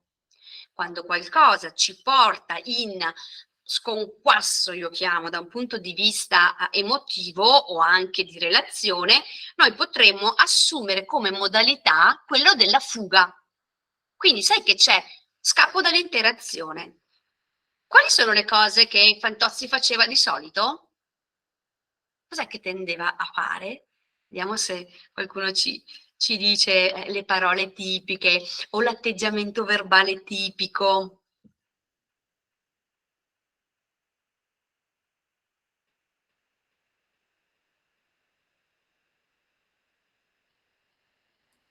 Diceva per favore, per piacere, oppure non so, era molto succube, insomma. Assolutamente. Galattico. Molto succube, è vero. Ah, qualcuno ci scrive come umano lei. Ok, vedo che Alberto ha alzato la mano. Sì, diceva sempre che tu eri una persona che subiva sempre. Oh, verissimo, era una persona che subiva tantissimo, assolutamente vero. Non ce la farò mai, hanno scritto. Allora, tutti noi abbiamo dei momenti in cui usiamo uno stile passivo, allora non a livello di Fantozzi, ma usiamo uno stile passivo. Quando? Quando diciamo sempre sì, ok, va bene, ah scusa, oppure quando diciamo va, per me fa lo stesso, scegli tu, è indifferente. Spesso ve ne accorgete perché lo sguardo, il tipico passivo tende a non guardarvi molto negli occhi, abbassa, quindi quando parla o giocherella con qualcosa oppure, bellissimo perché adesso abbiamo questa cosa bellissima qui, ok, che è una barriera alla comunicazione, dimmi, e sta qui, non sta con voi. Okay? Oppure scrivi un'email, cioè tendono a scappare, quindi abbassano gli occhi, si allontanano fisicamente, proprio vedete che prendono un po' le distanze, anche nel gruppo magari sono quelli un pochino, stanno un po' indietro, che si schivano un po'. Attenzione che questo stile nasce dall'esigenza di evitare il conflitto, oppure, vediamo se l'avete letto, Fantozzi può essere evito il conflitto. In realtà c'è anche un altro motivo per cui ciascuno di noi può andare nella modalità mi zittisco e sto buono.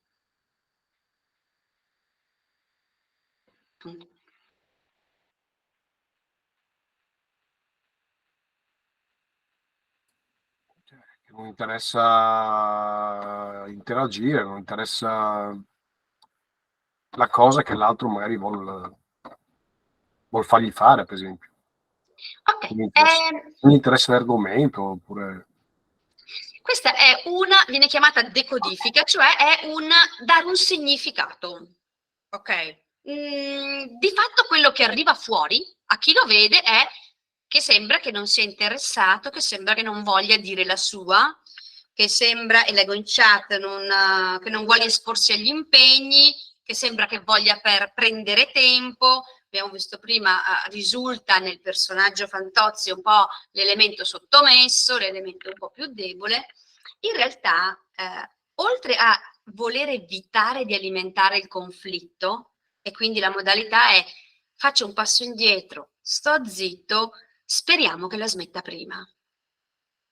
Ok? Ogni tanto in aula sorrido perché c'è qualche uomo che alza la mano e dice io faccio così con mia moglie, ok? Così chissà che la smetta, ma è reciproco anche verso l'uomo. Tendenzialmente questo può essere fatto anche quando abbiamo paura del giudizio. Mi capita di andare a corsi di formazione costanti, siamo in costante aggiornamento, e quando ci sono quelle personalità che sembrano essere molto brave, molto competenti, molto alte, dico io, ogni tanto il mio cervello dice, ok Linda, dovresti fare una domanda, però se la fai a fare una baggianata, che figura fai? Meglio che ti tieni la domanda, che non ha senso. Ok, alle volte la paura del giudizio ci porta a fare un passo indietro.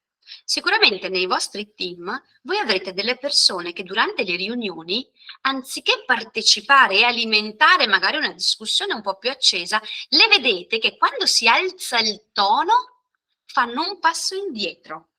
Quando si alza il volume della discussione tendono a mettersi così, a parte che le braccia conserte non vuol dire necessariamente chiusura, ma tendono a ritirarsi un pochino, a scarabocchiare sul block notice, a cercare la distanza.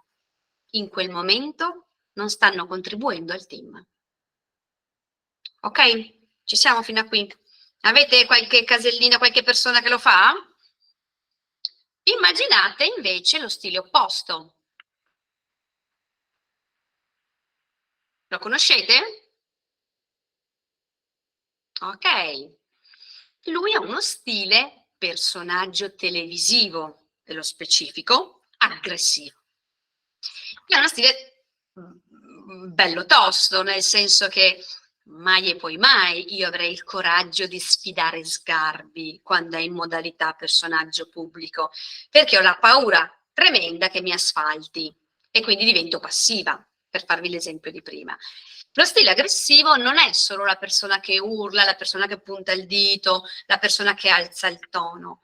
Ogni qualvolta c'è una persona che persevera con la sua idea, che non molla, che la riargomenta e la riargomenta e la riargomenta e la rilancia e continua fino a quando qualcuno non gli dice ok, facciamo come vuoi, non molla, continua. Può anche avere un tono molto tranquillo e pacato. Ti dice sì, ok, però io penso che dovremmo fare questo perché è importante. Sì, però guarda che in realtà tu ti stai perdendo questa cosa che invece è importante che tu... e non molla. Ok, la perseveranza nei livelli più bassi, poi potrebbe essere che questo sfocia addirittura appunto in comportamenti che, come ci dice Paola, possono essere detestabili. Tutti noi andiamo sia a volte in passivo, sia a volte in aggressivo. Immagino che almeno una volta nella vita vi siate arrabbiati. Giusto? Ditemi di sì, se no sono io quella strana. Ok? Ora, che cosa succede quando abbiamo queste persone con questo stile disfunzionale? Prima cosa, è stato messo in campo qualcosa o da me o dagli altri che ha scatenato la loro reazione. Io sono responsabile della reazione che ottengo. Quindi qualcosa li ha scatenati. Quando vedete che c'è uno stile passivo, attenzione, quella persona ha tendenzialmente una paura, bisogna sostenerlo, incoraggiarlo, abbassare i volumi, rallentare, coinvolgerlo. Quando una persona è aggressiva, e l'impatto di un aggressivo è molto importante, l'aggressivo ti pianta gli occhi in viso, ok? Ti sfida con lo sguardo, l'aggressivo si avvicina anche fisicamente, avete presente fuori da qualche bar qualche cazzottata? Quello è proprio l'avvicinamento fisico, lo sguardo che ti pianta negli occhi e dici vivo io, morto tu, proprio una cosa di duello. Quando siamo nelle associazioni magari non abbiamo gente che arriva alle mani, mi auguro, ma abbiamo gente che magari batte il pugno, magari esce sbattendo il block notice sulla scrivania o si alza di colpo e se ne va con gesti molto ampi, plateali, che fa vedere la disapprovazione, ok? O che non fa parlare nessuno, perché lui deve argomentare e non vuole essere interrotto. Attenzione che quello è uno stile più difficile da gestire. E la modalità più corretta spesso è quella di lasciarlo finire, perché è nel loop emotivo, onda alta, e piano piano portarlo in razionalità. Ma se lo interrompete prima, state buttando benzina sul fuoco. Finché non ha finito, se voi provate ad interromperlo, a chiudergli la bocca, semplicemente ottenete un'escalation sempre di più. Attenti, perché per disinnescarli dovete stare lì, mantenere lo sguardo, perché a loro dà fastidio quando abbassate gli occhi, e dovete assolutamente lasciare che arrivi alla fine per poi proprio portarlo in razionalità. Ok, ho capito quello che mi stai dicendo. Quindi che cosa facciamo in concreto per uscire da questa situazione? È difficile perché quando è nel loop emotivo, a volte, nei casi più gravi, si potrebbe arrivare all'insulto. In Veneto scendono un sacco di santi dal paradiso contemporaneamente, ok? Quindi sono quelle cose che potrebbero destabilizzarvi e mandarvi o in aggressivo e avete voglia di controbattere, o in passivo e vi azzittite. Nel vostro ruolo di leader non potete fare né uno né l'altro. Mi dispiace dirlo ai leader, ma hanno un ruolo importante e un ruolo impegnativo da questo punto di vista relazionale. Tendenzialmente, quando io esco dalla mia zona di comfort e quindi non sono più in una comunicazione normale, ma qualcosa mi destabilizza, per me è più facile slittare in uno stile di tipo aggressivo. Io comincio ad essere un po' una rompiscatole. Immaginate che, giustamente, perché la natura va per compensazione, mi sono scelta un marito passivo. Discussione in tavola. Ok, io gli chiedo una cosa, il tono magari, perché quella cosa mi turba, di un aggressivo un po' più alto, il ritmo un po' più incalzante. No, allora ascolta, questa cosa che è successa, e gli pianto gli occhi addosso e mi avvicino anche, no, ma dimmi. Lui che è passivo ha bisogno di spazio e ha bisogno di non avere il contatto visivo. La prima cosa che fa è si tira indietro sulla sedia e abbassa lo sguardo. La sua reazione spontanea crea in me benzina nel fuoco. No, ma ascolta, stiamo parlando, ma guardami negli occhi, ma dimmi cosa ne pensi, e continuo, divento pesante. Al che lui prende e va a sedersi sul divano. Ha bisogno di spazio, ha bisogno di allontanamento. L'aggressivo che è in me, ovviamente, non è che se ne sta in tavola, non è che va sul divano davanti, chiappa con chiappa sullo stesso divano appiccicata, gli dico adesso parliamo, scandisco, adesso io esagero per farvi vedere le dinamiche. Anche lui tira fuori il telefono e dice ho un messaggio, qualcuno mi chiama, barriera prossemica, che sta dicendo ho bisogno di spazio. Okay? Finché si conclude che lui mi dice un gran mal di testa e io vado a letto e io vorrei correre su per le scale per dirgli adesso si parla. Ora, più uno stile, sono due stili contrapposti che hanno esigenze diverse, quindi più io porto fuori la mia esigenza, contatto visivo, chiarezza e vicinanza fisica, più mando in tilt chi ha uno stile passivo, che ha bisogno di tempo per riflettere, ha bisogno di distacco fisico e di non guardarti negli occhi. Più lui si allontana, abbassa lo sguardo, comincia a tentennare quei discorsi, più io divento aggressiva. Ed è un vortice vizioso che arriva ad essere distruttivo. Lui alimenta me, io alimento lui. Arriviamo a una conclusione sensata, oggettiva di un problema? No. Questo può succedere anche all'interno dei vostri gruppi. Poi se si attaccano due aggressivi, diventa una riunione in cui le persone si urlano solo dietro, ok? O rimangono ferme per principio sulla propria posizione. Come si disinnesca? Io devo cominciare a rallentare se sono aggressiva, quindi ok, mi accontento di non avere uno sguardo sempre diretto, mi accontento che non mi guardi sempre, mi accontento che ogni tanto prenda in mano il cellulare perché so che è funzionale, non mi siedo chiappa con chiappa ma dall'altra parte. Okay. Lui invece, al contrario, deve sostenere un pochino più lo sguardo, deve articolare un po' di più, deve accettare che io insomma non sono lontana tanto quanto mi vorrebbe, ma si mette vicino e viceversa. E quindi questo disinnesca piano piano. Ecco perché vi dico dovete osservare quello che succede. Perché se vi rendete conto di quello che sta succedendo dall'altra parte, potete capire, e cosa sta succedendo in voi, potete capire come cambiare rotta e fare in modo che le persone partecipino. Perché quando ci sono stili di questo tipo, quello che innesca è non c'è fiducia. Non mi fido di uno Sgarbi. Perché, oddio, se sbaglio questo, oddio, meglio di no. Non mi fido di un Fantozzi, lo farà? Lo farà bene? Ma arriva in fondo? Ma arriva nei tempi? Ok, stili. E qui è importantissimo che mettiamo a focus le cose. Avete domande fino a qui? Curiosità, perplessità, dubbi? Così io bevo, è uno stratagemma.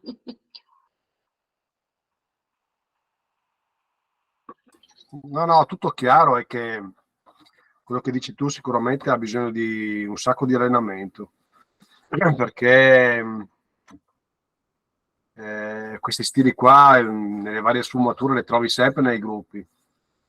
Tutto giusto quello che dici, tutto giusto anche come affrontarli, però poi è uno sforzo che dobbiamo fare per diciamo guidare la discussione in una maniera o nell'altra, insomma, riconoscendo poi i due stili o le sfumature tra i due stili. Quindi è un discorso di allenamento, è una cosa che uno deve allenarsi, non è facile farlo perché ognuno ha i suoi diciamo freni inibitori oppure il suo modus operandi che ha funzionato magari così, quindi lo porti avanti così, ed è difficile cambiare rotta. Comunque il discorso che dici tu, sì, è giusto.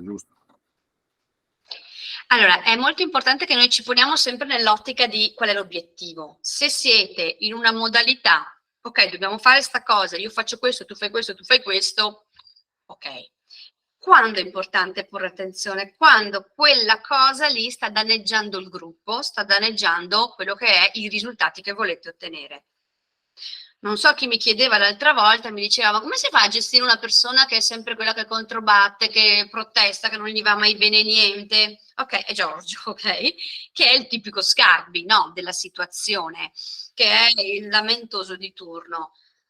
Ok, sicuramente è un po' più pesante di gestire Sgarbi perché non è solo aggressivo, c'è un manipolativo sotto, ma non vi spiego tutti gli stili.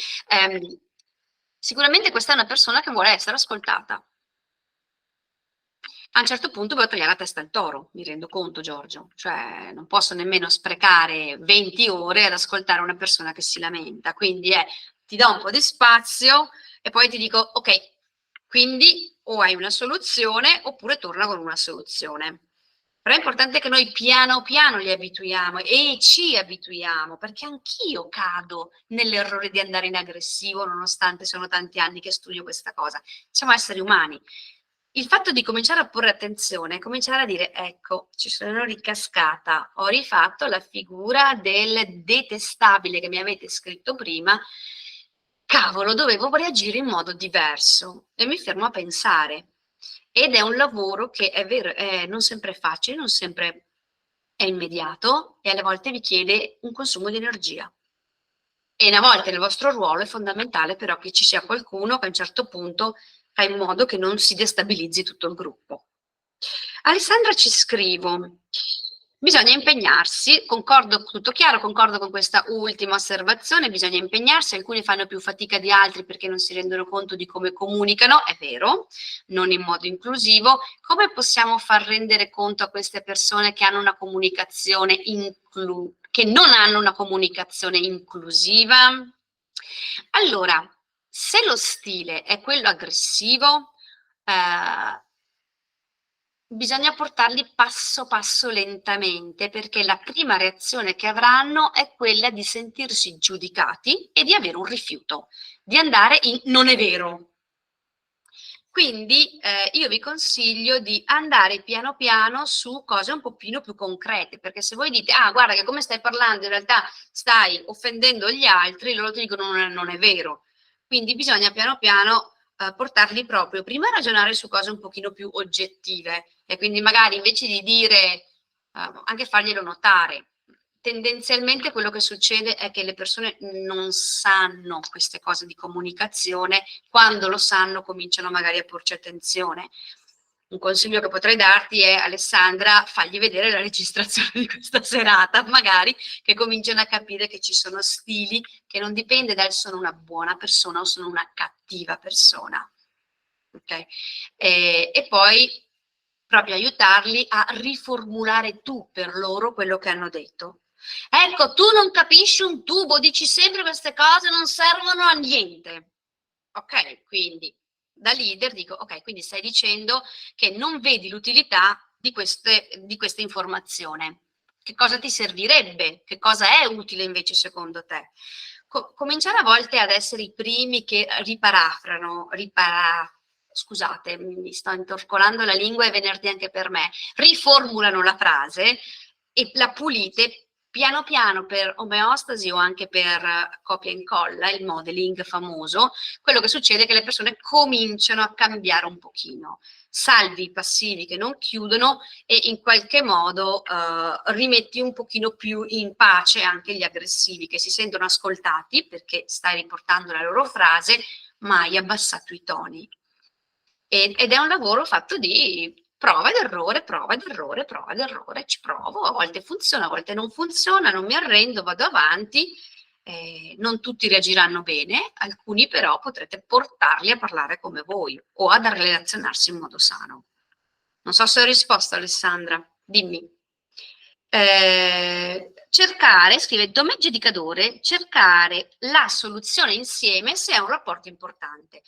Sì, attenzione, è proprio questo il punto, se è importante. Ci sono dei momenti in cui possiamo anche decidere consapevolmente di non stare lì a pesare come parliamo. Ci sono dei momenti in cui il contributo del team è importante, lì dovete impegnarvi, gli altri potete anche lasciarli andare un po'. Allora, altre domande? Se no facciamo un passettino in più. Allora, che cosa vuol dire essere assertivi? Perfetto, grazie Paride. Allora, innanzitutto mi pongo in un piano di parità. Quello che penso io è tale, uguale, importante a quello che pensi tu. Non ho il bisogno di sopraffare, non ho il bisogno di farti cambiare idea, non ho il bisogno di in qualche modo accettare la tua e quindi diventare passivo anche se non sono d'accordo o farti cambiare idea e perché la mia vale di più. Quando siamo in una situazione di assertività c'è una piena condivisione dei punti di vista, ok? E in funzione ad un obiettivo, nel caso di un'associazione, si cerca di trovare quella soluzione che accontenta o che prende in considerazione più punti di vista. Se i punti di vista non sono sensati o sono fuori rispetto a quell'obiettivo, semplicemente, ok, questo va bene per quest'altro obiettivo, magari in questo contesto abbiamo bisogno di trovare un'altra idea ancora. E si cerca di riportarsi rispetto agli obiettivi. È molto importante che noi però siamo molto chiari su 1, qual è l'obiettivo, e 2, lo stile assertivo ragiona per soluzioni concrete, soluzioni tangibili. C'è un problema, metto a fuoco il problema e dal problema tiro fuori soluzioni, più di una, che soddisfano me e che soddisfano la controparte. Esempio, che ne so, c'è una cosa urgentissima che deve essere assolutamente messa a posto entro domani mattina alle 8. Sono le 6 di sera e vado dal mio collaboratore e gli dico: ok, sta cosa qua mi serve subito, ti devi fermare e farla perché domani mattina alle 8 deve essere pronta. Ok, domani mattina questa persona ha un impegno, ha una visita che non può disdire, e quindi qual è la cosa migliore? O vado in contrapposizione, gli dico: arrangiati, le mie 8 ore le ho fatte, ciao, e alle volte succede, aggressivo, o vado in stile passivo, vabbè dai, cancellerò la mia visita, arriverò in ritardo, mi fermo, oppure dico: qual è il problema? Il problema è che entro le 8 di domani mattina il portale deve essere ok. Cosa genero come soluzioni? Ok, lo faccio dopo da casa, quando ho finito la mia visita. Oppure domani mattina vengo qui alle 7 e vedo di sistemare questa cosa. Oppure chiedo al mio collega per oggi di sostituirmi perché ho questo impegno, in modo che la cosa sia a posto. Il mio bisogno è andare alla visita, il suo bisogno è avere il portale a posto. Genero soluzioni che vadano in entrambe le direzioni. Questo è ragionare in maniera assertiva, non fissarsi sulle mie 8 ore l'ho fatte e io ho il diritto di andare a casa, non sono obbligato a fare gli straordinari. È una presa di posizione per principio. Oppure è: no, cacchio, io comando, ti pago, mi serve, lo fai. Io adesso vi sto esagerando delle cose, ma attenzione che queste possono succedere anche nel vostro mondo. E potete trovare discussioni su alcune modalità, su alcuni task, su alcune cose che è effettivamente importante dire: ok, troviamo una soluzione che accontenta entrambi. Questo è lo stile un po' più assertivo. Allora, un leader, per arrivare a quest'ultima mezz'oretta che ci accompagna, un leader ha, ahimè, purtroppo non solo responsabilità di tipo manageriale. Fino a una decina d'anni fa, anche direi fino a 5 anni fa, spesso il leader era ritenuto un manager. Cioè, il leader è quello che deve organizzare il lavoro, dire alle persone: tu fai questo, tu fai questo, tu fai questo. La complessità è molto cambiata e oggi, nel 2023, essere leader non è solo fare il manager, cioè gestire le persone. Oggi fare il leader significa prendersi proprio cura del tipo di interazione che c'è nel gruppo. L'interazione dall'alto al basso, quindi verso le persone che io sono chiamato comunque a guidare, ma anche dal basso all'alto, verso chi gerarchicamente sta sopra, per creare un gruppo che collabori senza disperdere troppe energie su fronti un po' sciocchi, passatemi questo termine, che è il litigo per cose che potrebbero essere risolte in maniera molto oggettiva, e quindi mi prendo proprio cura dell'aspetto relazionale. Quando parliamo di leadership, il leader fondamentalmente deve sviluppare chiarezza. È molto importante che non solo comunichi in modo chiaro, ma che porti proprio quella che è una chiarezza sui valori, sull'intento, sull'appartenenza all'associazione, che riesca proprio a portare anche chiarezza su quali sono le azioni pratiche e concrete che si possono fare. Quello è uno dei ruoli principali che deve fare il leader. Un leader deve promuovere la fiducia. Non deve esercitare necessariamente il controllo. Deve fidarsi per primo delle persone che ha e deve fare in modo che le persone si fidino di lui, del fatto che li sta guidando in una direzione non perché torna conto a lui, ma perché è quella corretta per il CAI in generale nella vostra situazione, e deve fare in modo che all'interno ci sia un clima di fiducia e deve promuovere lo sviluppo delle persone. cioè accertarsi e fare in modo che possa tirare fuori il contributo migliore e le caratteristiche migliori delle persone. Ecco perché in prima battuta lunedì abbiamo parlato di caratteristiche delle persone, perché è importante che noi le facciamo emergere, le valorizziamo, ma che diventino un contributo concreto per il team. Non semplicemente perché vogliamo far crescere gli altri, ma crescere in funzione a un qualcosa che è un bene comune, collettivo. Allora, la leadership ha due dimensioni. Da una parte c'è l'orientamento al compito, quell'aspetto più manageriale che vi accennavo prima. Quindi, da una parte, il leader come guida deve dare delle indicazioni. Deve dire, ragazzi, dobbiamo arrivare lì, ragazzi, c'è questa cosa da fare, ragazzi, qui bisogna ottenere questo, ok? Così, così, così, così. C'è questo, questo, questo da fare. Questo è proprio l'orientamento al compito. Dall'altra parte c'è l'orientamento alle persone. Quindi attenzioni proprio al coinvolgerle, al motivarle, fare in modo che si impegnino, che abbiano voglia di stare in associazione, che abbiano voglia di contribuire con le loro idee, per rendere l'associazione un posto piacevole dove stare per se stessi, per gli altri soci, ma anche attirare soprattutto il mondo dei giovani, che non sempre è facile nell'associazionismo portare giovani all'interno, dipende poi dal tipo di associazione. Ora, questi due tipi di relazioni, queste due dinamiche in realtà portano, combinate tra loro in diversi modi, ad avere più stili di leadership. Il concetto della leadership non è che noi ne dobbiamo avere uno.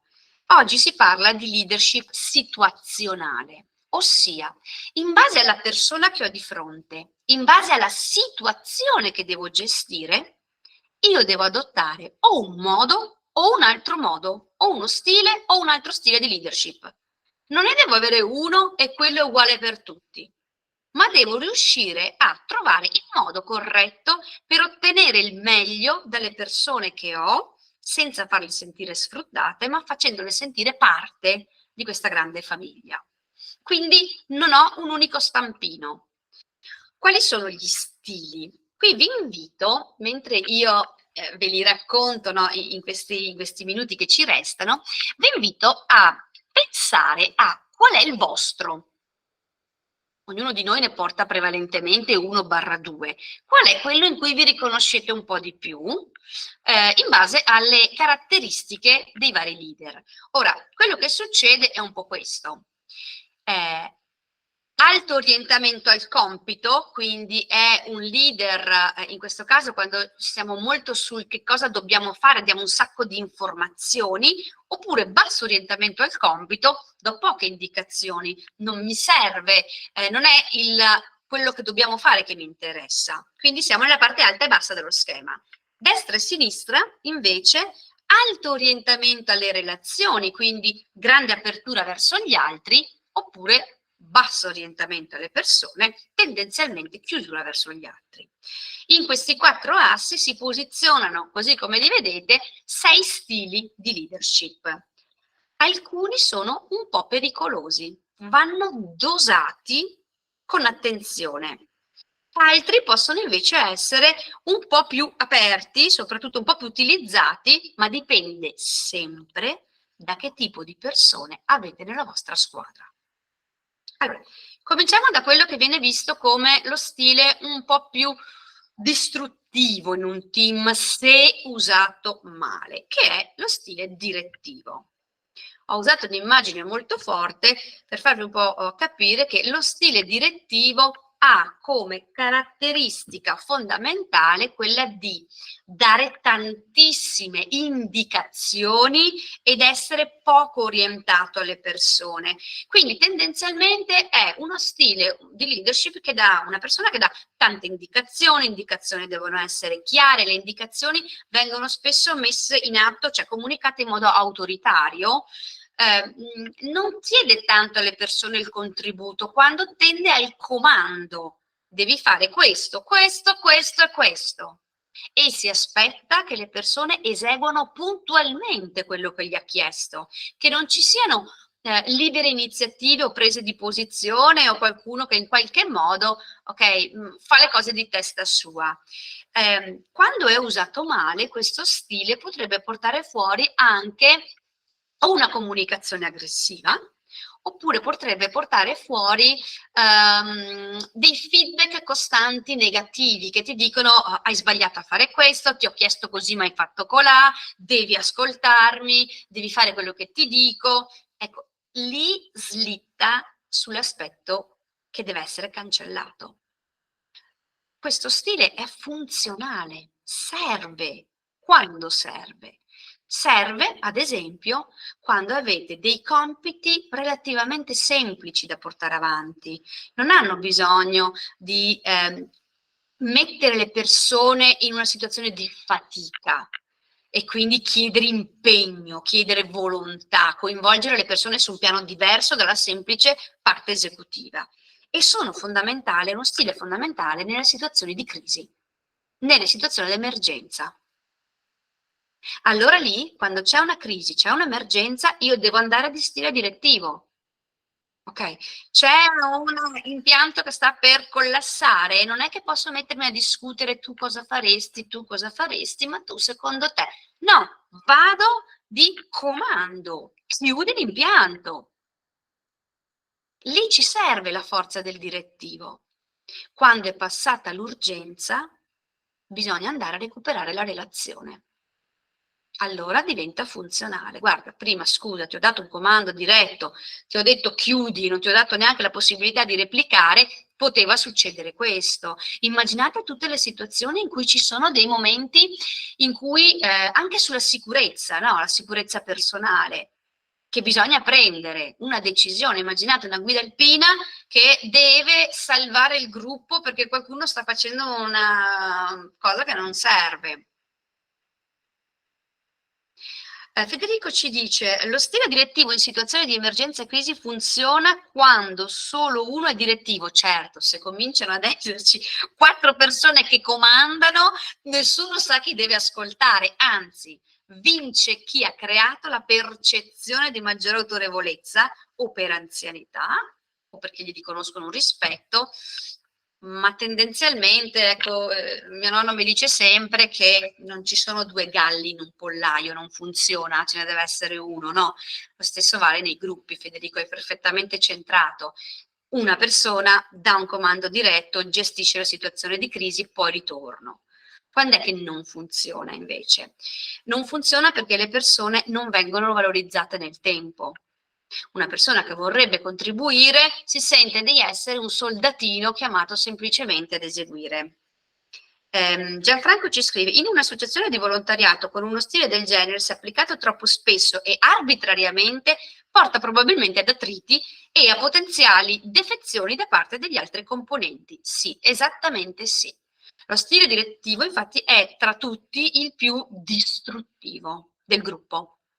Non crea gruppo, crea gerarchia, piramide e crea mutismo.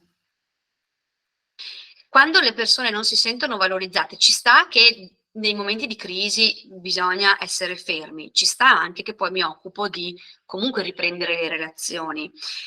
Non funziona se io ho delle persone molto motivate e competenti, se io ho delle risorse nella mia squadra che sanno lavorare bene, che si impegnano, che hanno voglia, che comunque la parte della competenza quindi ce l'hanno, sanno come muoversi e io gli do un comando diretto continuamente, queste persone mi mandano a quel paese.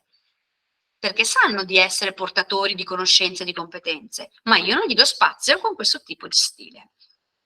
Ok, ci siamo? Scommetto che nessuno di voi ce l'ha, giusto? Fate sì con la testa, potete copiare in questo momento. Ok, allora, ribadisco quanto scritto sopra, ci dice Giorgio. Se opero con dipendenti è una cosa, con i volontari un'altra. Sì, tra l'altro quando c'è un'associazione di volontariato spesso succede che c'è quell'innesto di siccome porto il mio tempo in maniera gratuita, questo stile pesa ancora di più. Ci sono dei momenti, e li abbiamo vissuti anche con il Covid, in cui lo stile direttivo è stato comunque importante. Io faccio parte di un'associazione di volontariato che si chiama Clown di Corsia, non so se avete mai sentito, e nei Clown di Corsia, quando c'è stata l'emergenza del Covid, con tutta una serie di normative, dalla mascherina, igienizzarsi le mani, i tamponi per entrare in ospedale, nelle case di riposo, c'era chi diceva io non ho voglia di farmi il tampone. Lo stile direttivo ha detto: vuoi fare servizio? Devi fare il tampone, la mascherina, vaccino, bla bla, se no non fai servizio. Lì è stato importante uno stile direttivo. Ok? Metto il naso rosso, esatto, Giorgio, sì. Metto il naso rosso. Stile, un altro stile da dosare, perché non aiuta molto al leader creare un senso di fiducia nei suoi confronti. È lo stile battistrada. Lo stile battistrada è tipico di chi ha un approccio un po' da lupo solitario, cioè ama molto essere autonomo e indipendente nelle cose che deve fare, arrangiarsi, spesso tende ad avere un orientamento del tipo: ok, io so cosa devo fare, tu fai le tue cose, arrangiati, ti do 2 indicazioni di massima. Dov'è l'inghippo? Che mi aspetto che tu fai le cose con lo standard e con quello che io ritengo essere importante. Abbiamo visto che se quando faccio cancellazioni, se comunico poco, dall'altra parte non possiamo aspettarci che facciano quello che voglio, e infatti questo è uno stile che delega pochissimo. Perché? Perché non si fida di ottenere lo stesso livello che lui mette in campo. Quando lo stile battistrada è uno stile potente, tendenzialmente il leader non viene visto partecipativo, che sta con gli altri, che costruisce con gli altri, ma come dire, lui è lì nella sua casellina bella in alto, chiuso, fortificato, e noi siamo qui abbandonati. Però pretende che facciamo le cose con i suoi ritmi, con i suoi tempi, con la sua qualità. Ok? Per cui va dosato in alcuni momenti anche questo. Quando? Allora, se io ho dei collaboratori che sono motivati e fortemente competenti, che non hanno bisogno di troppo coordinamento, perché in realtà riescono a organizzarsi da soli, allora non serve che io gli dia tante direttive. Posso anche dire: ok ragazzi, fate questa cosa, io faccio l'altra. Ovviamente, se voglio creare squadra, io dovrò nel tempo poi tornare ogni tanto a farmi vedere e a interagire. Quindi viene dosato quando io devo ottenere dei risultati nel breve termine. Nel breve termine possiamo essere un gruppo di battistrada, testa bassa, avanti sempre, toc toc toc toc toc toc toc toc. Attenzione che questo deve essere limitato nel tempo perché funzioni, se no disgrega. Quando è che non è funzionale? Se il capo, allora, nessuno di noi può fare tutto da soli, abbiamo bisogno della collaborazione, del supporto degli altri. Quindi, a meno che non abbiamo un ruolo talmente piccolo e delle mansioni talmente limitate che possiamo cavarcela da soli, ma nel momento in cui abbiamo bisogno degli altri, questo stile non funziona, perché il capo si isola. E se le persone hanno bisogno di direttive, hanno bisogno di sapere come fare le cose, hanno bisogno di essere coordinati in qualche modo, c'è qualcuno che lo deve fare. Se non lo fa il leader, loro si perdono, oppure si genera anarchia. Quindi questo stile tende a scricchiolare un po'. Lo stile visionario autorevole. Qui entriamo nell'alta relazione verso gli altri, quindi mi prendo a cura le relazioni, ma alto orientamento al compito. Cioè ottenere gli obiettivi e arrivare ai risultati è fondamentale, ma anche tenere alti le persone, la considerazione per le persone.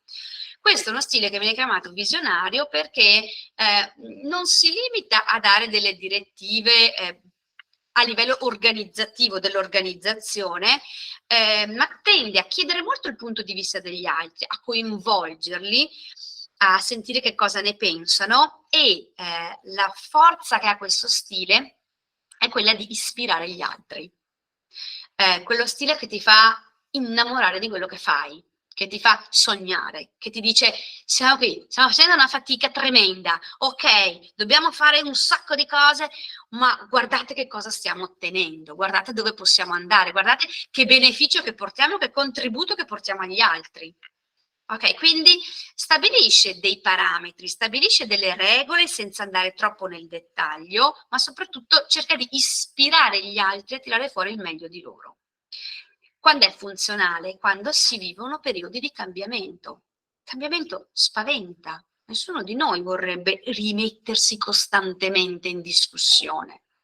Ci serve qualcuno che ci faccia dire: cacchio, devo far fatica, sì, però il beneficio che ottengo ne vale la pena. E se non abbiamo qualcuno che ci ispira, che ci motiva a farlo, di fronte alla fatica del cambiamento tiriamo i remi in barca. Oppure in organizzazioni molto complesse, molto ampie, dove il leader non può mettersi a dire tu fai questo, tu fai questo, tu fai questo ed entrare nel dettaglio. Il leader deve semplicemente trainare verso il futuro l'organizzazione e lasciare ai manager e a chi sta sotto il compito invece di stabilire chi fa cosa. Oppure quando avete delle persone che entrano, nuove persone in associazione. Quando entrano queste nuove persone di solito sono spaesate. Oddio, ma come ci si muove? Come ci si comporta? Come funziona il sistema? Ricordo quando sono entrata io nei clown di corsia che dicevo, ok, c'è un portale, c'è una procedura, ci sono tot ore da fare in termini di allenamento, in termini di corsi, in termini di servizi per poter arrivare a fare questa. Ho bisogno di qualcuno che mi supporta, che mi guida, che mi dà un quadro generale. Allora con i neoassunti questo è uno stile importante, perché non calca sul devi fare ABC, ma gli dice sia cosa deve fare, ma anche il resto. Funziona bene anche, sì, Federico, scusate, in organizzazioni molto tecnologiche o con aree tecniche. Assolutamente sì, soprattutto perché hanno un orientamento al futuro ampio, cioè sono già sul pezzo in qualche modo e quindi è più facile. Diciamo che funziona in realtà a tutto tondo ogni qualvolta noi vogliamo trainare verso il futuro un'organizzazione. E quindi, che ne so, vogliamo in qualche modo portare i giovani dentro al CAI, che so che è uno dei nodi cruciali oggi sul piatto, perché è importante che ci sia non solo un cambio generazionale, ma anche magari un modo diverso di vedere all'attività che si può svolgere appunto sull'arco alpino, e ecco che loro entrano ma hanno all'inizio bisogno proprio di questo stile, perché li fa appassionare e li tiene dentro l'associazione. Quando non funziona? Beh, innanzitutto se il leader non ha credibilità e non ha lavorato su come costruire la sua credibilità. La credibilità non è solo data dalla coerenza, che è uno dei fattori principali, cioè quello che faccio, quello che dico faccio. Ok, già lì a volte scricchioliamo, cioè diciamo una cosa, poi magari cambiamo idea, ne facciamo un'altra e perdiamo di credibilità. Una credibilità, soprattutto in un'associazione di volontari, non solo è data dal fatto di essere coerenti, ma dal fatto di avere un'attenzione a un beneficio che va oltre noi stessi. Quindi faccio qualcosa che fa bene anche agli altri, faccio qualcosa per un tornaconto collettivo. Perché quando c'è un leader che fa qualcosa ma viene percepito che il tornaconto è personale, si perde automaticamente. Piera, ciao, alla prossima. Quando le persone hanno moltissima esperienza e quindi se hanno tanta esperienza di fatto hanno già all'interno di quell'associazione, di quell'organizzazione, di quell'impresa un modus operandi acquisito, quindi non gli serve più tanto questo, ma gli serve, vedremo dopo gli altri stili, o quando è importante mettere in atto un processo che sia partecipativo, dove tutti contribuiscono. E quindi non un po' il leader, che qui è ancora un leader che è un po' una posizione elevata rispetto agli altri, ma quando proprio siamo su un piano di tutti siamo alla pari. Questo stile non funziona, stona nelle dinamiche del gruppo. Ora entriamo negli stili invece che riguardano una bassa propensione al compito, quindi non è tanto il che cosa devo fare che mi spinge, quanto il ho bisogno di relazionarmi in maniera corretta. Il primo è lo stile democratico partecipativo. La parola stessa lo dice, è uno stile che dà piena fiducia o ampia fiducia anche di autogestione alle persone, e quindi tutti possono in qualche modo partecipare, tutti possono dire cosa pensano, lui proprio questo stile di leadership sollecita la partecipazione degli altri, proprio chiede, vuole che tutti possano dire la loro opinione e le decisioni vengono prese a maggioranza, come in uno stile democratico proprio a livello più politico. La maggioranza decide, dobbiamo fare A o B, decide la maggioranza. Funziona quando abbiamo dei collaboratori che comunque sono competenti, quindi non propongono e non buttano sul piatto delle cose campate in aria che non servono a nessuno, e funziona quando il nostro obiettivo come leader è fare in modo che tutto il gruppo si impegni per ottenere quegli obiettivi. Allora questo stile deve essere quello che coltivate di più, quando avete la necessità di coinvolgere tutto il gruppo. Quando è che non funziona? Quando ci sono situazioni di crisi. Lo dico sempre, quando una persona entra in pronto soccorso ed è magari che sta sanguinando e sta morendo dissanguato, situazione di crisi, non posso cominciare a chiedere a tutti, ma tu cosa faresti? Ma secondo te usiamo quel tipo di punto? Usiamo i cerottini? E chiedere a tutti e decidere per maggioranza. Lì bisogna intervenire di brutto. Una persona decide e basta. Oppure quando i collaboratori, ci sono dei collaboratori che hanno comunque bisogno di avere qualcuno che li guida, qualcuno che alla fine prende delle decisioni, qualcuno che taglia la testa al toro. Magari sono dei collaboratori molto passivi come stile, non riescono a portare fuori in maniera assertiva un'idea, tendono a dire bah, per me è lo stesso, fai tu, decidi tu. In quel caso uno stile democratico non funziona, perché ci troveremo ad avere una immensità di non so, fai tu, boh, per me è lo stesso, nessuno che si, passatemi il termine, schiera voto A o voto B, ma per me è lo stesso, fate quello che volete. Ma facciamo A o B? Ah, per me è lo stesso. E non si decide. Quindi non funziona questo stile, se avete troppe persone con uno stile passivo. Abbiamo poi lo stile coach. Lo stile coach è uno stile che ha come obiettivo quello di aiutare le persone proprio a capire come possono contribuire, che punti di forza hanno, come possono migliorare, e quindi non punta tanto agli obiettivi a breve termine, ma punta ad obiettivi a lungo termine, e il suo spirito è quello di dire ok, tu hai queste caratteristiche, hai questo tipo di abilità, ti faccio crescere perché tra 1 anno, 2 anni ti metto responsabile, oppure ricopri questa carica, oppure ti occupi di questa situazione.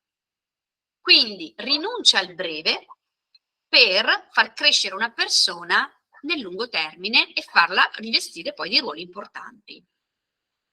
Quando funziona? Con persone che hanno spirito di iniziativa, persone che sono orientate al volere di più, all'andare oltre, a crescere, all'acquisire nuove competenze, che quindi hanno un po' questa voglia di rimettersi un po' in gioco, no? Mentre non funziona quando ci sono delle persone che invece hanno semplicemente bisogno di dimmi cosa fare e io lo faccio. Non hanno voglia di andare fuori dalla zona di comfort e crescere, e quando ci sono dei periodi di crisi. Penso proprio di sì, Anna. Ultimo stile, così poi vi lascio anche andare, che è venerdì sera, lo stile affiliativo. Attenzione che questo è uno stile un po' pericoloso. Lo stile affiliativo ha una fortissima attenzione alle persone e al benessere delle persone, non al compito. Quindi non dà direttive, non cerca di imporre niente, cerca anche di essere un po' vago alle volte sugli obiettivi, o non dà peso agli obiettivi, perché quello che lui fa è quello di in qualche modo cercare di far star tutti bene, cercare di essere tutti in qualche modo amici e di avere un po' quella popolarità all'interno del gruppo, di essere ah wow, lui è quello che ci aiuta a stare bene tutti quanti insieme. Lui cerca molto di creare negli altri un impatto positivo. Quindi non è quel tipo di leader che ti deve dare un feedback negativo, te lo dà. Non lo dà perché sa che se dà un feedback negativo potrebbero guardarvi male. Sai che c'è?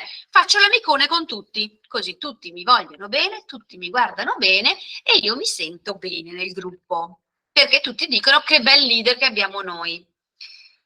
È pericoloso perché costantemente cercare l'approvazione e cercare di piacere agli altri crea un buon clima, probabilmente sì, ma non porta da nessuna parte l'organizzazione. Alle volte bisogna anche dare direzione. Infatti funziona bene quando lo alterno ad altri stili, quindi alcuni momenti sono magari più autorevole, se c'è una crisi sono direttivo, c'è un obiettivo a breve termine, ok, battistrada. In alcuni momenti posso dire, ok, dai ragazzi, mangiamoci la pizza insieme e andiamo a fare, che ne so, una bicchierata, che è tipico dello stile affiliativo. Se i compiti sono rutinari, cioè alla fine è sempre la solita minestra, non c'è niente da implementare, ormai quello è l'asset, quella è la procedura, non devo far crescere le persone, non devo in realtà lavorare sul compito perché quello è chiaro e funziona, ma tenere le persone insieme, allora lo stile affiliativo va bene. E quando devo agire sulle situazioni di conflitto. Non funziona se le prestazioni sono inadeguate e quindi quando devo dare dei feedback negativi, di nuovo in situazioni complesse o di crisi dove bisogna avere qualcuno che taglia la testa al toro e dà le direttive, oppure se avete delle persone estremamente organizzative come abilità. Quindi non amano stare lì a bere insieme, a parlare di questo, di quello, vogliono semplicemente dimmi che fare, lo faccio. E lo stile affiliativo diventa stucchevole per loro. Quindi cosa fanno? Vanno in chiusura o si distaccano dal gruppo. Allora, non so se avete avuto modo di fare una riflessione personale mentre ve li raccontavo. Che stile avete? Grazie a te Franco. Nella tua organizzazione, per i membri che compongono il tuo team, qual è lo stile più efficace? O quali sono gli stili che puoi alternare? Ne abbiamo visti diversi, alcuni di voi hanno una modalità piuttosto che un'altra. Ponetevi sempre la domanda, ok, aspetta, c'è una situazione di conflitto? Meglio l'affiliativo. Cacchio, c'è una crisi? Direttivo. No, devo far innamorare che la nostra è l'associazione più bella del mondo? Visionario. Ok, alternateli, non andate via col comando automatico. Cercate di scegliere, ok, che cosa devo ottenere? Vado a prendermi lo stile che serve. Io vi lascio andare alle 14, mi hanno detto alle 20:15 dovevo chiudere, quindi sono stata abbastanza brava, sono arrivata abbastanza puntuale. Domande? Perplessità? Dubbi? Belle riflessioni che ci lasciano fare. Sì. C'è Giorgio che vuole parlare, forse? Bene, io ho acceso per ringraziare, è stata una lezione. Mi spiace Linda che sono arrivato tardi, ma mi sono sciroppato stamattina un altro convegno a Trieste interessantissima sul clima e cambiamenti climatici, quindi poi sono arrivato qua. Però ho trovato che è stata veramente una cosa interessante. Come ti ho scritto, certe cose sono più da quando io lavoravo in banca, perché purtroppo nel volontariato tu non puoi dirgli a uno fammi quella cosa lì, e quello ti dice ma vai in quel paese che io adesso ho bella birra. Questa è la amara verità. Bisogna saperci mediare. Tu hai detto una cosa giusta, una volta si è direttivi, autoritari, una volta si è battistrada, una volta si è affiliati, una volta si è autorevoli e visionari. Cioè in un'associazione bisogna appunto cogliere a seconda del momento della persona e mettersi sulla giacchetta più adeguata. Questo io penso che è il punto su cui la dobbiamo lavorare, ecco, tutto lì. Vi ringrazio ancora, sai? Grazie a te Giorgio, anche per lo sforzo. Doppio convegno, ok. Ci scrive Gianfranco, penso anch'io che lo stile da prendere dipende dalle situazioni, assolutamente. Federico ci scrive, devo dire che oscillo tra tutti gli stili nei diversi ambiti di lavoro e nei ruoli associativi, purtroppo non sempre quello adeguato nella situazione adeguata. Sì, a volte siamo un po' inconsapevoli, a volte siamo anche esseri umani, io dico, quindi arriviamo magari con giornate stanche, arriviamo magari che abbiamo discusso in alcune situazioni o che ci portiamo dei bagagli che alle volte influenzano quello che poi portiamo fuori e rischiamo di non essere efficaci nel gruppo. Stavo leggendo se mi sono persa qualcosa, qualcuno doveva chiudere, ok, perfetto. Altre domande oppure c'è qualcuno che vuole condividere qualcosa prima di salutarci?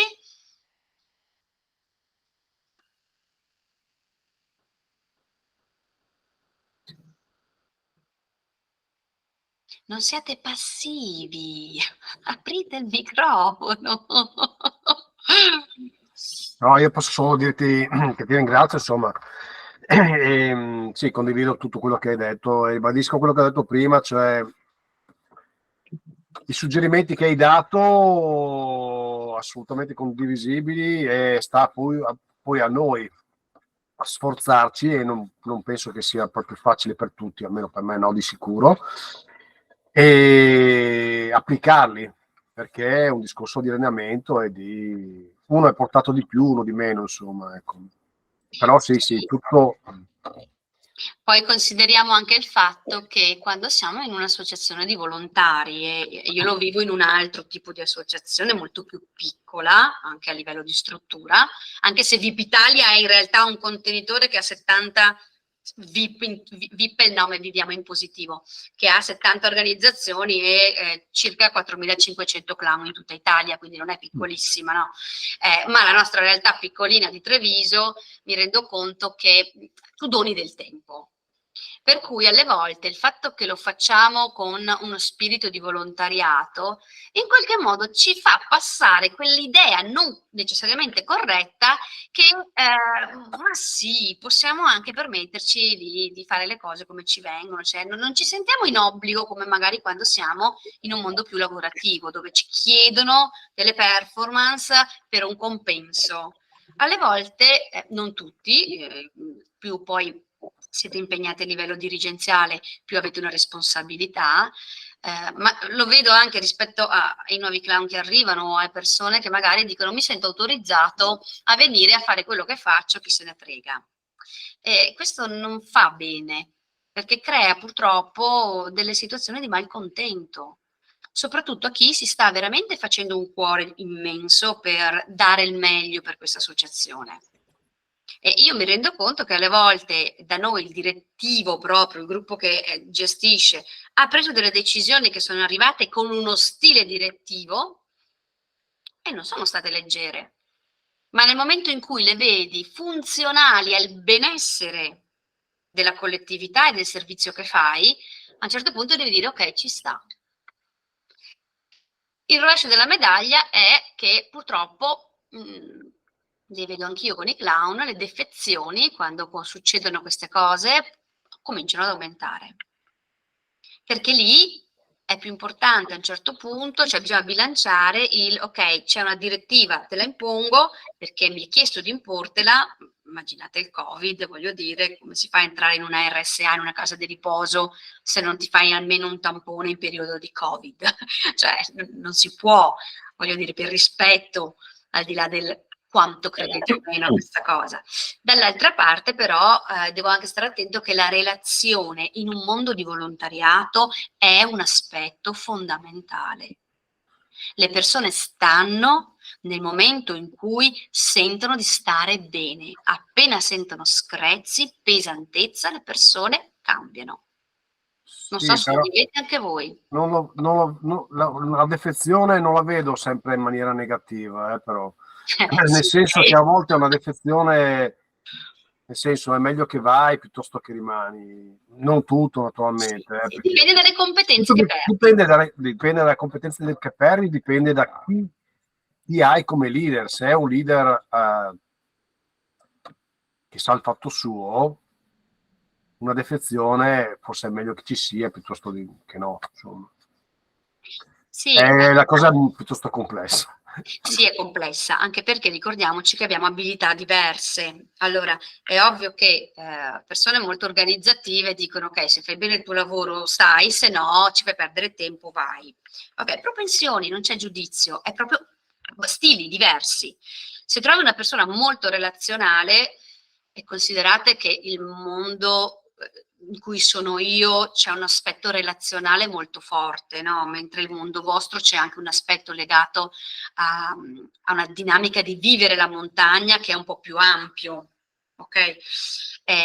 Per cui io mi sono accorta spesso che alle volte per una malcomunicazione si perdono delle persone che invece potevano dare un contributo importante.